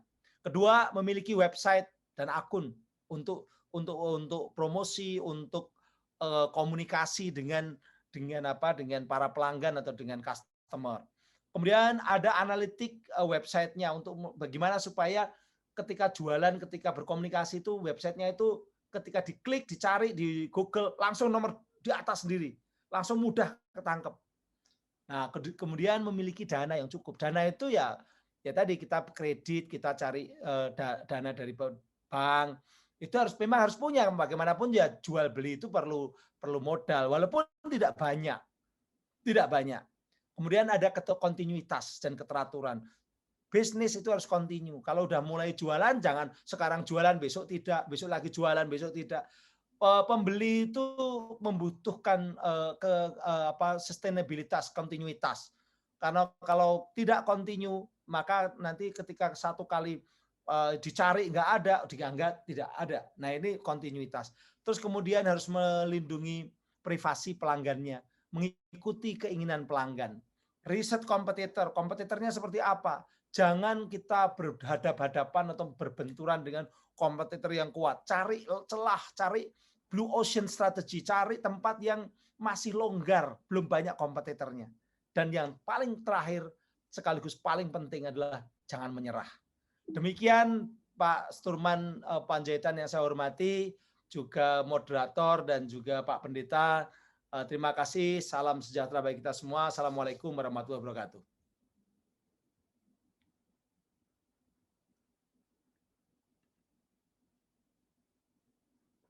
Sudah, Mbak mata kuliah yang begitu menyenangkan dan rasanya tuh enggak bosen gitu loh Pak. Apalagi begitu lihat gambar Mbak Pia tadi langsung pengen dikirim sama Pak Henry ke sini gitu. Yang saya loh Pak. Soalnya kita pemakan segalanya ya. Kalau tadi ada omni channel promotion, kita omnivora. Iya beneran ya Pak ya. Loh, menurut Pak Suman enggak guyon. Jadi Mbak Pianya siap diterima di Batam Kepri ya Pak ya. Oke, baik, luar biasa Prof, terima kasih. Artinya apa yang disampaikan tadi begitu membuka wacana kita bahwa ternyata dunia ini begitu cepat dan begitu menarik dari apa yang kita pikirkan.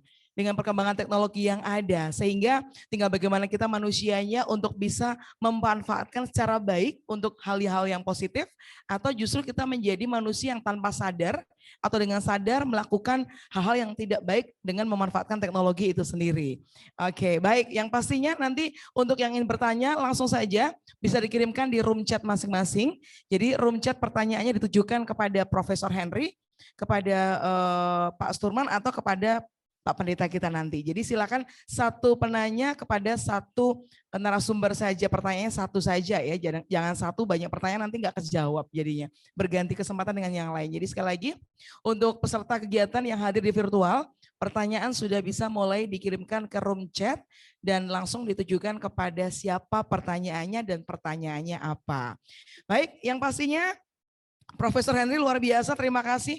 Bukan hanya seorang guru besar atau staf ahli, beliau juga banyak sekali menulis buku-buku yang keren, yang pengen tahu cari sendiri bukunya apa aja.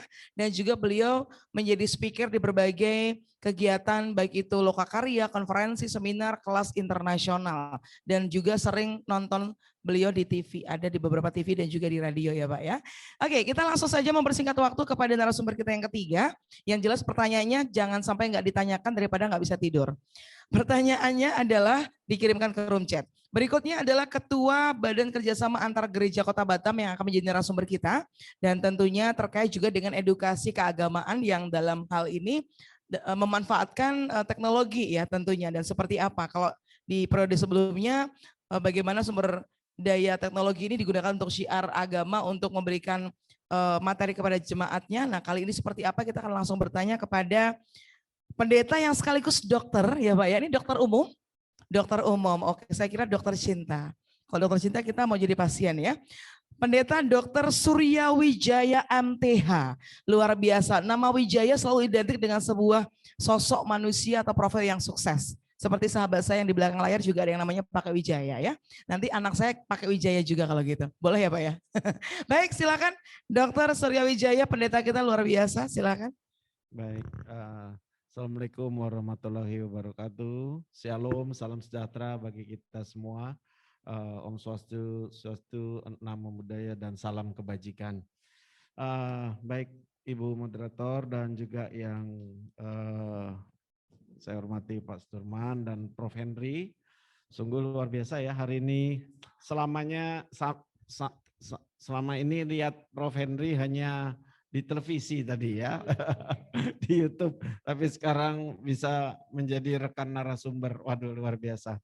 Baik, jadi sebenarnya Pak Sturman dan juga Prof dan juga seluruh pendengar Zoom yang ada, tadi sudah sangat lengkap secara teknis yang sudah diberikan oleh Prof. Henry. Jadi saya pikir saya coba untuk merangkum saja, walaupun mungkin nanti juga kita tambah masing-masing ya seluruh materi yang sangat bermanfaat ini.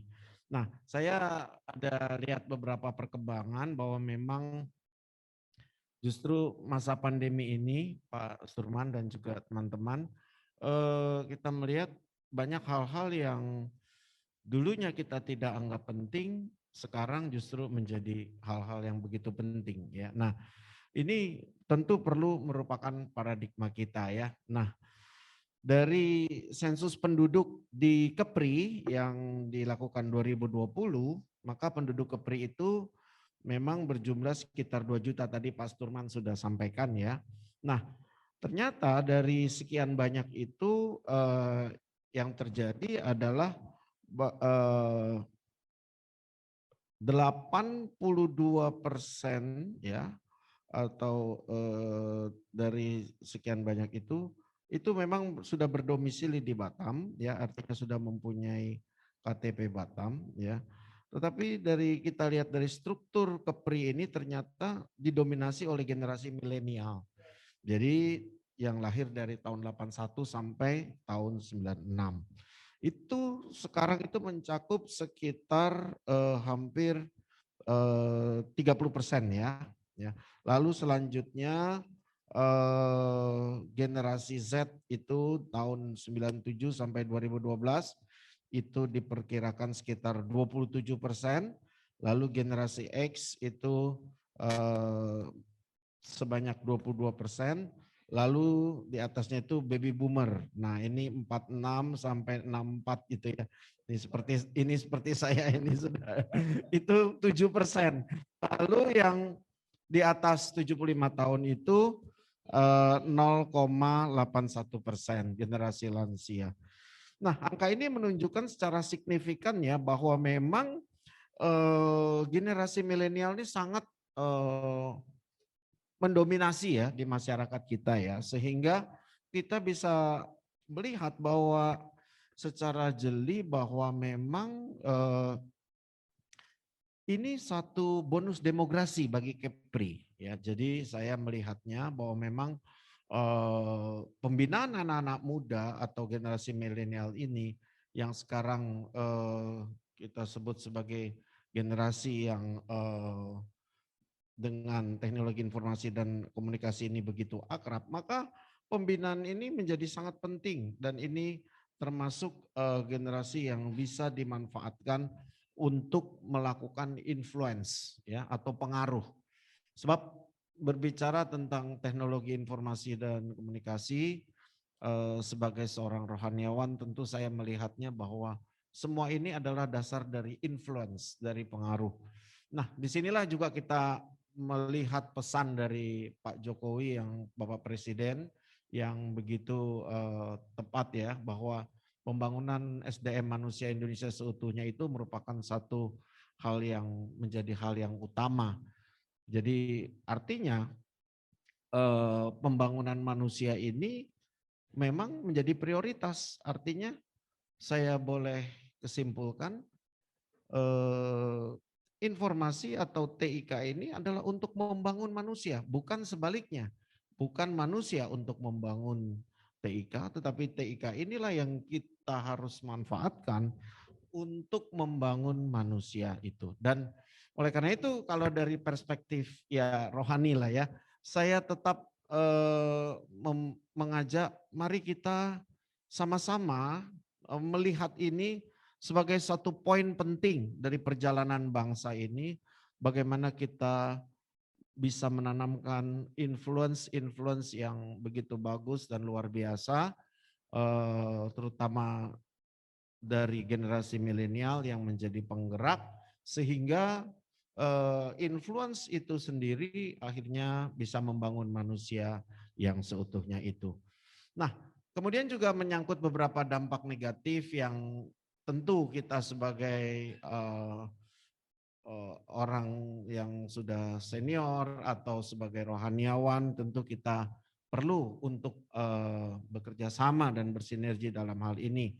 Seperti contoh dalam dunia pendidikan mempermudah terjadinya pelanggaran ya atas hak dan kekayaan intelektual, kemungkinan makin banyaknya orang yang bersifat plagiatis untuk melakukan kecurangan. Mari kita kawal ini bersama sehingga kemajuan teknologi yang tadi sudah dipaparkan demikian rupa oleh Prof. Subianto dan juga Prof. Henry dan juga Pak Sturman itu boleh kita kawal dengan satu semangat bahwa yang wujud akhirnya outputnya adalah pembangunan manusia Indonesia. Juga seperti penyalahgunaan beberapa orang tertentu melakukan tindakan kriminal seperti dengan ilmu komputer berusaha untuk menghijack atau masuk menjadi hacker dan sebagainya. Tentu tetap menjadi kewaspadaan kita ya dalam menerobos sistem.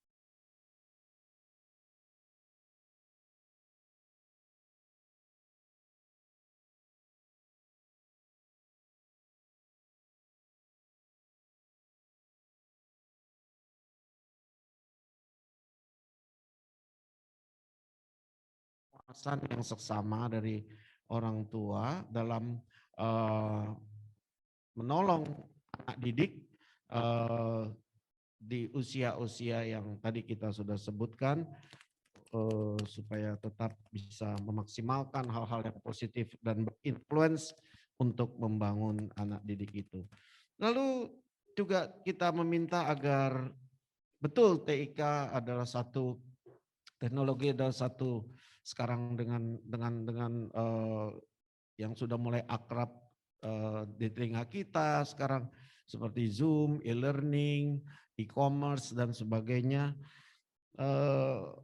Tetap kita juga mendorong untuk anak-anak tetap membeli buku ya dan masih berkunjung ke perpustakaan, walaupun hal ini memang secara efisiensi dan sebagainya mungkin bisa membuang waktu dan sebagainya, tetapi keseimbangan itu kami lihat masih tetap diperlukan. Oleh karena itu beberapa arahan atau beberapa saran yaitu bagaimana kita menggunakan teknologi informasi ini dengan benar, lalu pengguna masih di bawah umur tetap kita perlu dukungan dan bimbingan dari orang tua, dan kemudian juga tidak menggunakan teknologi informasi ini hanya untuk fun seperti bermain game dan sebagainya, dan juga tidak untuk tujuan yang lainnya. Nah, saya ada membuat rangkuman sedikit dari slide yang terakhir, boleh mungkin ditampilkan. Ada 3 hal yang terjadi ketika kita ada dalam satu dunia TIK yang sekarang sudah menjadi begitu banyak manfaatnya dan itu sangat luar biasa ya. Jadi pemanfaatkan TIK sebagai mediasi edukasi dan bisnis ini mungkin singkat saja untuk coba meresapi apa yang Prof tadi katakan, juga Pak Sturman katakan ya. Boleh lanjutkan ya. Nah, ini yang saya coba simpulkan, terjadi more teknologi, artinya teknologi yang semakin maju, semakin berkembang akan memberikan juga satu dorongan, yaitu more automation ya. Jadi boleh lanjut, dan juga ada less mobility dan borderless work di situ. Jadi artinya nggak perlu bergerak lagi dan bergerak tanpa batas, tadi sudah dijelaskan dengan sangat rinci oleh Prof ya. Boleh lanjut slide-nya? Ya. Nah, ini ya di masa kini akan terus berkembang. Faktanya memang penggunaan teknologi dari absen kantor, digital dan sebagainya akan terus menggantikan beberapa poin-poin yang tidak lagi digunakan ya, artinya mulai dari rapat virtual sampai bahkan tadi ibadah-ibadah di gereja itu sudah melakukan ibadah online. Oleh karena itu di sini kita bisa garis bawahi bahwa manusia akan terus belajar untuk bertahan hidup sesuai dengan keadaan zaman. Artinya apa? Artinya bahwa memang ketika dunia ini jadi begitu sempit, artinya kita begitu cepat, seperti tadi Prof katakan hari ini, kemarin ya Prof ya, dia bisa ikut seminar di 3 tempat. Ya, wah itu luar biasa ya. Iya betul, tanpa keluar rumah ya, itu luar biasa sekali. Kita bisa ada bahkan di luar negeri tanpa keluar rumah ya. Jadi itu sesuatu yang keadaan zaman yang kita tidak bisa hindari. Harus kita menyesuaikan diri keadaan di sana. Dan kalau tidak menyesuaikan diri akan tergilas sendiri ya. Selanjutnya ya more automation. Ya, anak muda tanpa kemampuan yang lebih dari teknologi informasi. Nah ini tadi ya, akan tergerus oleh zaman. Artinya dia akan kehilangan berbagai kesempatan. Dia akan kehilangan berbagai opportunity. Dan ini tentu kita tidak inginkan terjadi pada anak didik kita. Karena kita sedang ada dalam satu persaingan bebas secara global ya. Jadi mempersiapkan generasi muda ke depan tentu dengan juga memastikan mereka juga tidak kehilangan momen-momen yang penting karena more automation ini ya. Ya, jadi kata kuncinya harus terus belajar. Nah, ini dia juga yang terjadi sekarang, pemanfaatan fasilitas digital yang ada, orang bisa melakukan pekerjaan jarak jauh, hal banyak dikerjakan dari rumah. Kita harus mengerti sekarang dunia kita adalah less mobility, tetapi juga satu borderless work, artinya pekerjaan yang tanpa batas. Tadi Prof sudah katakan bagaimana sekarang UMKM atau e-commerce ini sudah bukan lagi jangkauannya satu pasar kaget, tetapi seluruh Indonesia bahkan ke luar negeri ya. Jadi borderless work betul-betul ya. Jadi kira-kira itu yang, dan selanjutnya kita bisa melihat sekali lagi bahwa teknologi informasi dan komunikasi adalah satu proses penyampaian dari pengirim dan penerima. Nah, saya rasa tidak banyak yang bisa saya sampaikan karena penyajian Prof sudah sangat lengkap tadi. Juga arahan Pak Sturman sudah begitu sangat mantap. Saya sekali lagi bersyukur dan berterima kasih boleh berbagi dengan situasi ini. Sekali lagi mari kita kembali pada tujuan, artinya semua ini ada untuk pembangunan SDM, manusia Indonesia. Bukan sebaliknya, bukan manusia Indonesia untuk teknologi, tetapi teknologi untuk manusia Indonesia.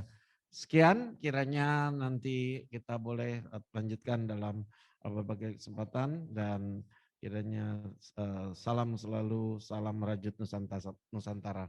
Assalamualaikum warahmatullahi wabarakatuh. Shalom. Baik, luar biasa. Boleh kita berikan tepuk tangan virtual yang ada di berbagai lokasi peserta kita, luar biasa. Jadi poin yang disampaikan oleh dokter pendeta kita, karena memang pendeta dan juga sekaligus dokter ya.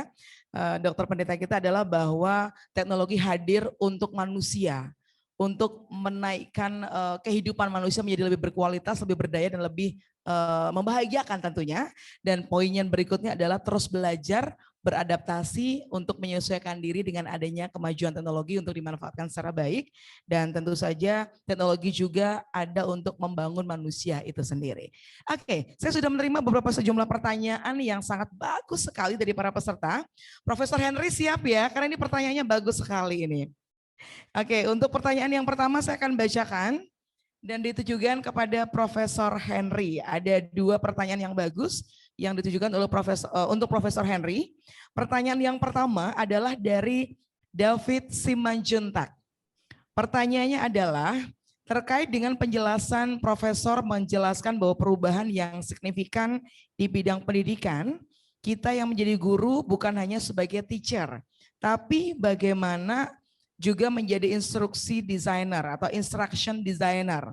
Pertanyaan saya, bagaimana upaya pemerintah terlebih Kemenkominfo untuk menjadikan guru untuk bisa mengajar dengan pemanfaatan TIK, bukan hanya sekedar memindahkan tata cara belajar secara nyata ke dunia virtual, sedangkan masih banyak guru atau tenaga pengajar kita yang belum bisa memahami terkait dunia TIK itu sendiri. Jadi bagaimana mungkin sementara gurunya aja masih banyak belum paham TIK, itu poinnya ya Profesor ya. Satu lagi untuk Profesor, biar sekaligus dijawab nanti. Ini yang lebih tajam pertanyaannya ini. Pertanyaannya dari Dr. Manahan Uji Simanjuntak, MA MPD. Ini sepertinya keluarga besar Simanjuntak ini semangat sekali bertanya hari ini ya. Oke, pertanyaan dari Dr. Manahan Uji Simanjuntak, MA MPD adalah, menyapa dulu nih, selamat sore Prof. Saya setuju terkait revolusi TIK itu sangat baik. Tetapi pernahkah Profesor memprediksi akan terjadinya degradasi moralitas manusia Indonesia pada khususnya dengan TIK? Demikian juga dengan merosotnya budaya humanism, terutama dalam bidang pendidikan. Nah, bagaimana menurut Profesor tentang hal ini? Oke, jadi langsung dijawab Prof. Dua pertanyaan tadi. Pertama, gurunya aja belum mudeng soal TIK nih ya opor ya gitu kan. Gimana caranya? Lalu yang kedua, degradasi moral yang terjadi. Silakan Prof. Ya, memang ini kebutuhan untuk perubahan yang tidak bisa kita hindari atau kita tolak ini menjadi kewajiban kita semua. Baik itu Kementerian Pendidikan dan Kebudayaan, terutama kalau untuk guru ya, tapi juga pemerintah daerah, karena kalau guru-guru di bawah SMP, SD itu kalau nggak salah dia kewenangannya ada di pemerintah daerah. Tapi juga kementerian lain, termasuk Kementerian Kominfo. Kominfo sebenarnya punya program ini, termasuk program yang didorong juga oleh Pak Sturman di Komisi 1 DPR RI. Programnya namanya Digital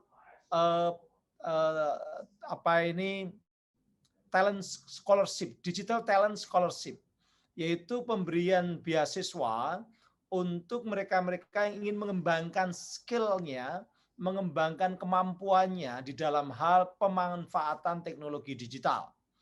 Ini memang tidak untuk mereka yang yang mungkin agak terlambat gitu. Tapi guru-guru ada program untuk mahasiswa, ada program untuk sarjana, ada juga untuk program untuk guru-guru supaya guru-guru bisa mengejar ketertinggalan dalam penggunaan teknologi IT. Memang Bapak Presiden mengatakan bahwa selain membangun infrastruktur, itu yang tidak kalah penting adalah membangun SDM sebagaimana yang disampaikan oleh Pak Pendeta Wijaya tadi. SDM, sumber daya manusia ini harus dikejar karena kalau tidak infrastrukturnya berkembang, masyarakatnya tidak siap secara SDM dan kualitas, justru nanti malah pemanfaatannya tidak produktif.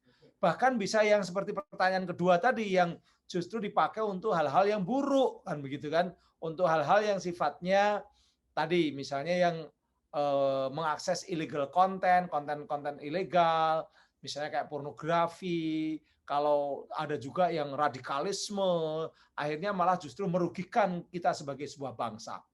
Nah, Digital Talent Scholarship ini kalau menurut prediksi atau menurut perhitungan itu Indonesia butuh sekitar 600.000 per tahun yang harus dilatih. Karena perkembangan kebutuhan digital dan kebutuhan masyarakat untuk memiliki atau menggunakan para ahli-ahli digital ini memang kebutuhannya sekitar 600.000. Tapi kemampuan Kementerian Kominfo hanya 10%-nya, baru 60.000. Belum sampai 600.000, baru 60.000. Itu pun kerjasama dengan berbagai perguruan tinggi, baik negeri maupun swasta, yang memiliki kemampuan teknologi untuk membangun kemampuan skill di bidang artificial intelligence, di bidang big data, di bidang augmented reality, kemudian Internet of Things. Jadi ini menyiapkan masyarakat menghadapi revolusi industri 4.0, ya. Nah, itu seperti itu. Tapi ada untuk guru-guru ada. Cuman saya belum membaca secara tegas, nanti akan saya tanyakan berapa kuotanya, bagaimana mendaftar. Tapi coba bisa di-searching di Kementerian Kominfo, di websitenya Kementerian Kominfo, lalu dicari Digital Talent Scholarship gitu. Nah, itu. Oke, artinya terjawab ya Prof bahwa ada program khusus yang diberikan untuk upgrade kemampuan para guru atau tenaga pengajar ya terkait dengan TIK ya Prof. Para guru, Mbak. Untuk masyarakat luas juga ada program yang namanya digital literacy. Kalau digital talent scholarship itu betul-betul skill-nya ditingkatkan kekuasaannya, meningkatkan sebagai teknisi-teknisi begitu. Tapi kalau digital literasi itu pengetahuan masyarakat minimal mereka tahu dan jangan menjadi korban. Jangan jadi korban teknologi. Gitu ya. Gimana menghadapi hoax, bagaimana menghadapi serangan-serangan hack, apa yang harus dilakukan. Jadi hal-hal dasar, pengetahuan dasar tentang teknologi, dan itu dicanangkan Bapak Presiden. Itu juga jutaan yang akan tersentuh. Jadi besar sekali ini program gede-gedean, kerjasama dengan berbagai perguruan tinggi juga, dengan LSM juga. Ini nanti tapi pakai modelnya karena sekarang pandemi ya, modelnya pakai ini online juga gitu loh. Ini juga membuka kesempatan bagi moderator dan bagi MC untuk banyak acara ini. Banyak sekali. Ini gara-gara Pak Turman menyetujui naiknya anggaran Kominfo lebih dari 3 kali lipat. Ini terima kasih. Oke, baik, luar biasa. Lalu terkait dengan demokrasi moral tadi, ya, Prof yang belum terjawab. Kalau terkait dengan persoalan moral, degradasi moral maksud saya, sorry. Terkait dengan moral, sebenarnya pemerintah ini juga mendapatkan amanah oleh Undang-Undang ITE. Undang-Undang ITE di pasal 40 ayat 2A itu mengatakan bahwa pemerintah wajib mencegah. Jadi pemerintah itu wajib mencegah peredaran informasi elektronik dan pemanfaatan informasi elektronik yang melanggar perundang-undangan. Jadi kalau ada konten-konten pornografi, mohon maaf, konten-konten penipuan, konten-konten perjudian itu harus ditepis, harus dicegah oleh pemerintah, baik pemerintah pusat maupun juga pemerintah di tingkat lokal juga punya tanggung jawab sendiri-sendiri. Tapi memang kalau untuk konten di internet memang pemerintah pusat, gitu ya. Nah itu seperti itu. Nah memang tapi tidak bisa serta-merta semua hanya lewat sebuah pemblokiran atau pemutusan akses, tidak bisa. Pasti karena apa? Karena kecepatan dan tadi kita sampaikan pengguna internet itu sudah 202 juta di Indonesia. Belum lagi dari luar negeri yang sudah 4,6 miliar. Nah ini kan banjir informasi dan kita tidak bisa menolak karena kita negara demokrasi, negara terbuka. Maka salah satu yang untuk menanggulangi itu adalah tadi literasi digital. Karena dengan literasi digital masyarakat itu diajak untuk memanfaatkan teknologi secara produktif. Yang membahayakan mereka, yang merugikan mereka itu harus ditepis.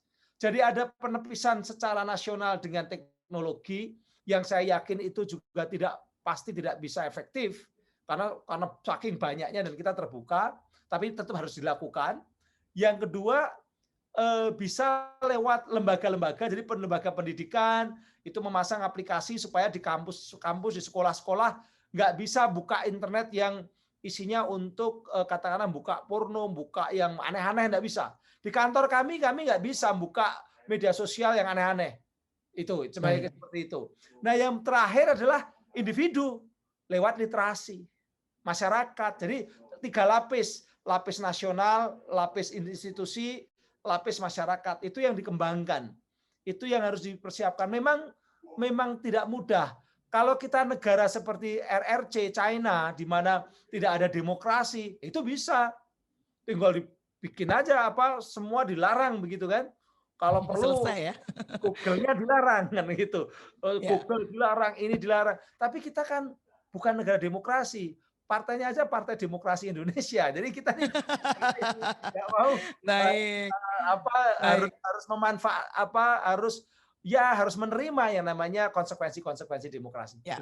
Baik, terima kasih Profesor, jawabannya luar biasa. Jadi semuanya ada solusinya, semuanya ada jawabannya, depend on manusianya sendiri mau menjadi salah satu yang moralnya akan terdegradasi atau tidak, kan begitu ya. Oke, langsung mempersingkat waktu, pertanyaan berikutnya ini juga menarik sekali, tapi bukan dari keluarga Simanjuntak ya, ini dari keluarga yang berbeda. Oke, pertanyaan berikut ini ditujukan kepada Bapak Surman Panjaitan. Selamat siang Pak. Saya Santi Mayasari. Cantik ini Pak sepertinya. Izin bertanya, permasalahan tentang daerah 3T tadi, daerah yang telah disebutkan bahkan masih ada yang tidak mengerti menggunakan TIK ini.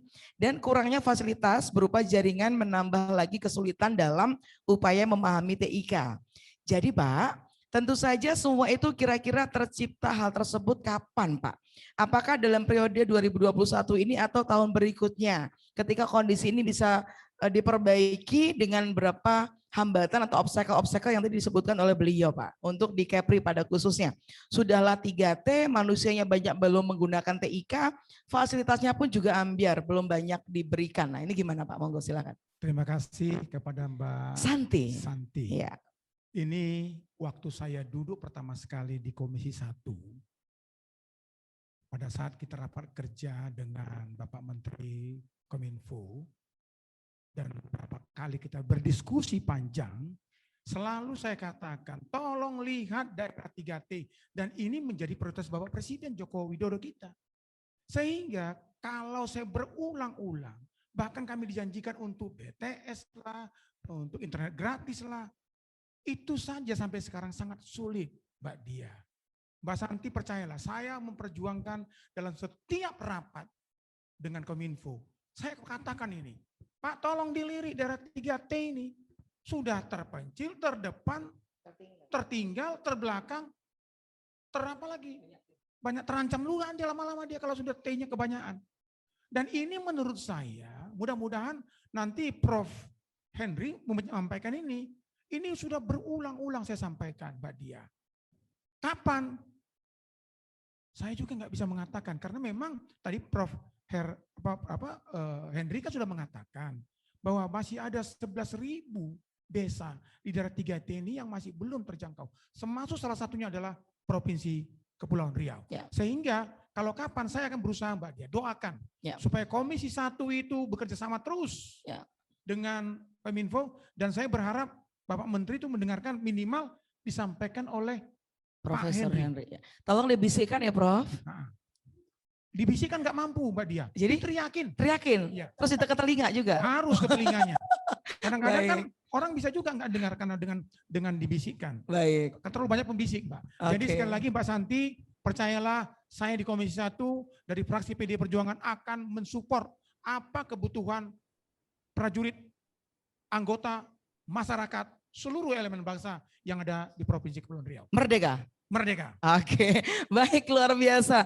Terima kasih Pak Surman. Jadi tidak bisa berjanji ya, tapi terus berupaya dan mudah-mudahan ini juga didengarkan langsung oleh Kemenkominfo, bukan hanya didengarkan tapi segera direalisasikan untuk daerah 3T. Baik, karena waktu juga sangat terbatas, izin singkat saja nanti Dokter Pendeta kita ada pertanyaan dari Aulia terkait dengan pertanyaan untuk bidang kesehatan. Kebetulan pendetanya dokter ya. Jadi kalau terkait dengan kondisi pandemi ini, dokter, apa peran TIK di bidang kesehatan khususnya di daerah terluar dan terpencil ini dalam pemanfaatan TIK untuk kesehatan gitu. Jadi pertanyaannya karena tadi dokter, jadi pengennya kesehatan yang ditanya ya. Boleh nggak apa-apa, silahkan singkat saja. Ya, baik. Sekarang TIK juga berperan dalam krisis pandemi ini. Banyak sekali orang-orang yang isolasi mandiri sekarang itu mendapat tuntunan dari tim dokternya melalui TIK ini. Ya, jadi seluruh kegiatan sekarang memang apalagi kita sedang mengalami load ya, krisis, bahkan rumah sakit sudah penuh ya. Jadi saya rasa peran TIK sangat besar di sana dalam memberikan edukasi, juga tuntunan, contoh dalam masa isolasi ini, langkah-langkah apa yang harus dilakukan. Sebab ketika dia isolasi, dia betul-betul seperti sendiri ya, karena keluarga juga sangat terbatas untuk menemani ya.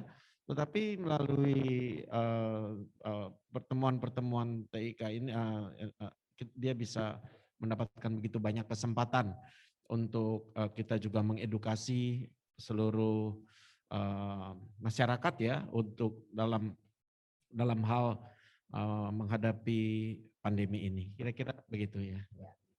Baik, terima kasih. Sepertinya sudah terjawab ya untuk seluruh penanya kita. Terima kasih kami ucapkan kepada para penanya yang sudah bergabung hari ini. Tadi ada keluarga Simanjuntak atau 2 orang yang bertanya. Terima kasih Dr. Manahan Uji Simanjuntak MA MPD dan juga David Simanjuntak untuk pertanyaannya. Dan tadi juga ada Santi Mariani yang sudah bertanya kepada Pak Surman. Baik, terima kasih kepada ketiga narasumber. Prof, terima kasih Prof Henry, luar biasa hari ini karena waktu terbatas ya Prof ya. Mohon maaf, kita bisa ketemu lagi lain kali. Semoga sehat selalu juga, Prof. Amin.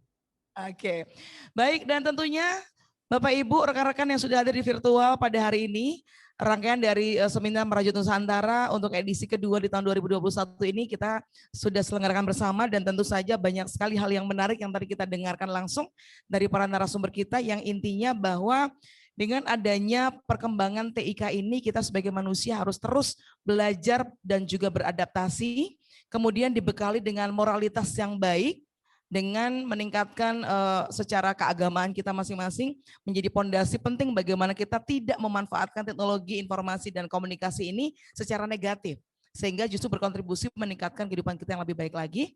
Dan mudah-mudahan khususnya daerah wilayah 3T ini betul-betul menjadi skala prioritas utama yang akan diperjuangkan oleh Pak Surman, sehingga tidak ada lagi manusia-manusia yang gagap digital. Karena literasi digital di Indonesia masih sangat rendah. Termasuk tadi Pak Profesor Henry menyampaikan bahwa 600.000 manusia yang harus dilatih per bulannya kalau nggak salah atau per tahunnya ya. Artinya ini masih menjadi PR kita bersama. Dengan demikian, mari mulai hari ini kita menjadi pribadi-pribadi yang bersemangat untuk terus belajar, bersemangat untuk memanfaatkan TIK untuk hal yang lebih baik lagi, terkhusus di bidang edukasi dan juga bisnis, sehingga kehidupan bangsa dan negara kita akan menjadi lebih makmur, lebih sejahtera dengan kemajuan teknologi informasi dan komunikasi. Kita berharap seluruh bangsa Indonesia akan diberikan kemakmuran pada saatnya nanti, dan sekarang sedang berjuang, kita bersemangat dulu berjuang ya Pak ya. Baik, terima kasih kepada narasumber ketiganya, luar biasa. Mudah-mudahan kita semuanya sehat, semuanya panjang umur, diberkati, dan juga kita bisa ketemu lagi di lain kesempatan. Terima kasih juga kepada para peserta yang sudah hadir dari seluruh wilayah dan di berbagai lokasi yang ada di Provinsi Kepulauan Riau. Saya Diah Pramesti sebagai moderator yang bertugas, member of Perwara Perkumpulan Pembawa Acara Kota Batam. Mohon maaf bila ada hal yang kurang berkenan. Insya Allah kita ketemu lagi di lain kesempatan. Bila ada sumur di ladang, bolehlah kita menumpang mandi. Bila ada umur yang panjang, bolehlah kita berjumpa lagi. Burung Irian, burung cendrawasih, cukup sekian dan terima kasih. Wassalamualaikum warahmatullahi wabarakatuh. Bangkitlah ekonomi Indonesia, merdeka!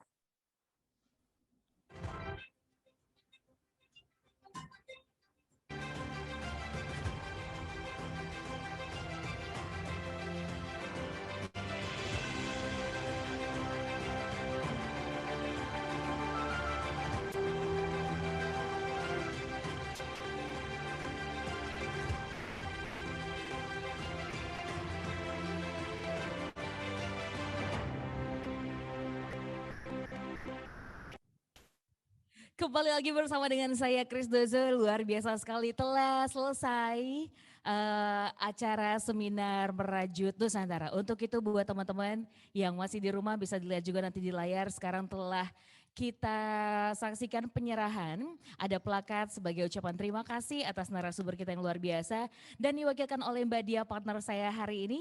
Mbak Dia akan memberikan plakat ya sebagai penghargaan. Yang pertama ini untuk Bapak Majen TNI Purnawirawan Bapak Surman Panjaitan SH, diserahkan oleh Mbak Dia. Baik, sepertinya wajah Pak Surman hari ini tuh selalu sehat dan saya takjub sekali Pak Surman ini selalu banget mengkampanyekan untuk protokol kesehatan selalu dijalankan dimanapun berada ya. Dan yang kedua ini diserahkan kepada Bapak Pendeta Dr. Surya Wijaya MTH selaku Ketua BKAG Badan Kerjasama Antar Gereja Kota Batam. Baik. Momen ini kita lakukan untuk foto bersama terlebih dahulu. Ya, kita tetap baik. Nah, kita tetap langsung perfotoan foto bersama dengan protokol kesehatan juga.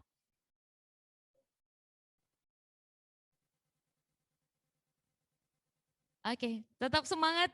Dan yang pastinya untuk semua yang masih aktif, yang masih bergabung di link Zoom, jangan kemana-mana karena saya akan kembali lagi nanti tentunya untuk berbagi hadiah dengan semuanya.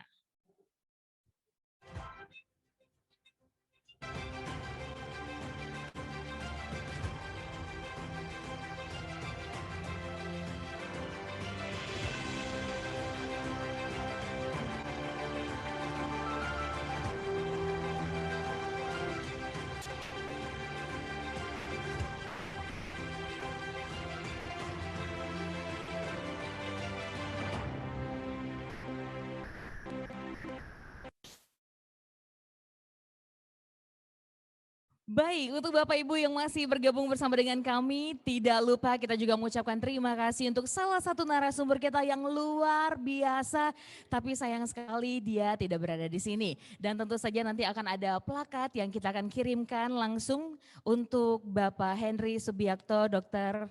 SHMH. Tentunya untuk Bapak, kita pengen sekali next time kita bisa berkumpul di sini dan ketemu secara langsung ya Bapak ya. Terima kasih sekali. Dan baik buat semua Bapak dan Ibu dan teman-teman yang ada di link Zoom, kita akan masuk untuk ke sesi Lucky Draw. Yuk, untuk Lucky Draw bisa dilihat di layar Anda, di situ ada Wheel of Name yang tentu saja ini nama-namanya bukan nama-nama orang lain, tapi adalah nama-nama dari Bapak dan Ibu sendiri dan tentu saja yang udah mengisi daftar hadir ya.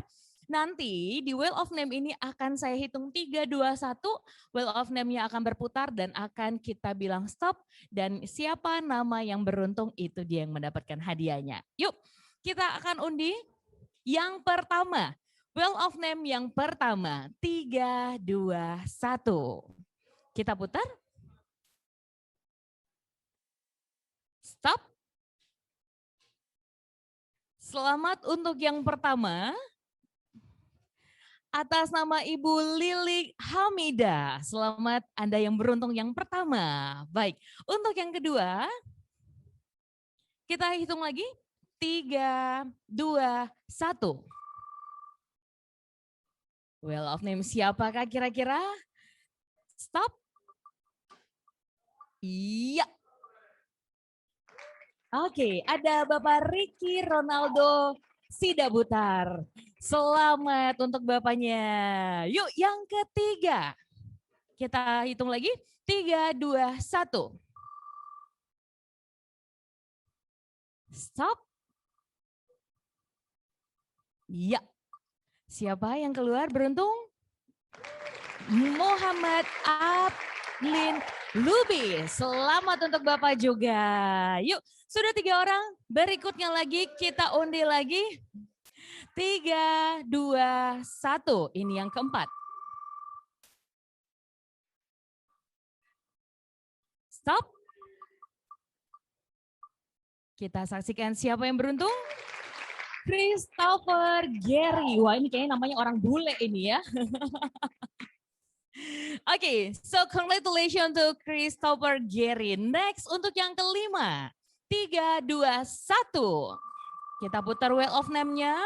Diputar, stop. Siapa nama yang beruntung? Deg-deg, deg-deg. Arisda Simarmata.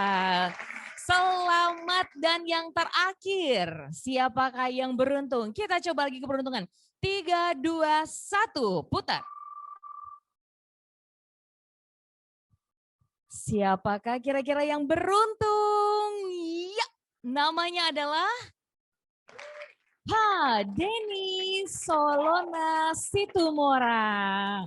Wah, banyak kali halak kita ternyata yang beruntung hari ini ya. Luar biasa. Dan yang pastinya, wah seperti tadi yang Pak Henry sampaikan, buku dari Peter Diamandis dan Steven Kotler ini bagus banget.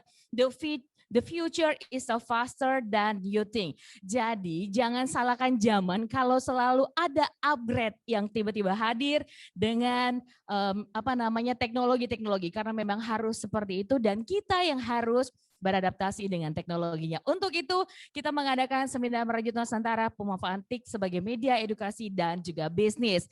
Dan yang pastinya saya mau pamit, terima kasih buat semua yang sudah bergabung di link Zoom. Ya.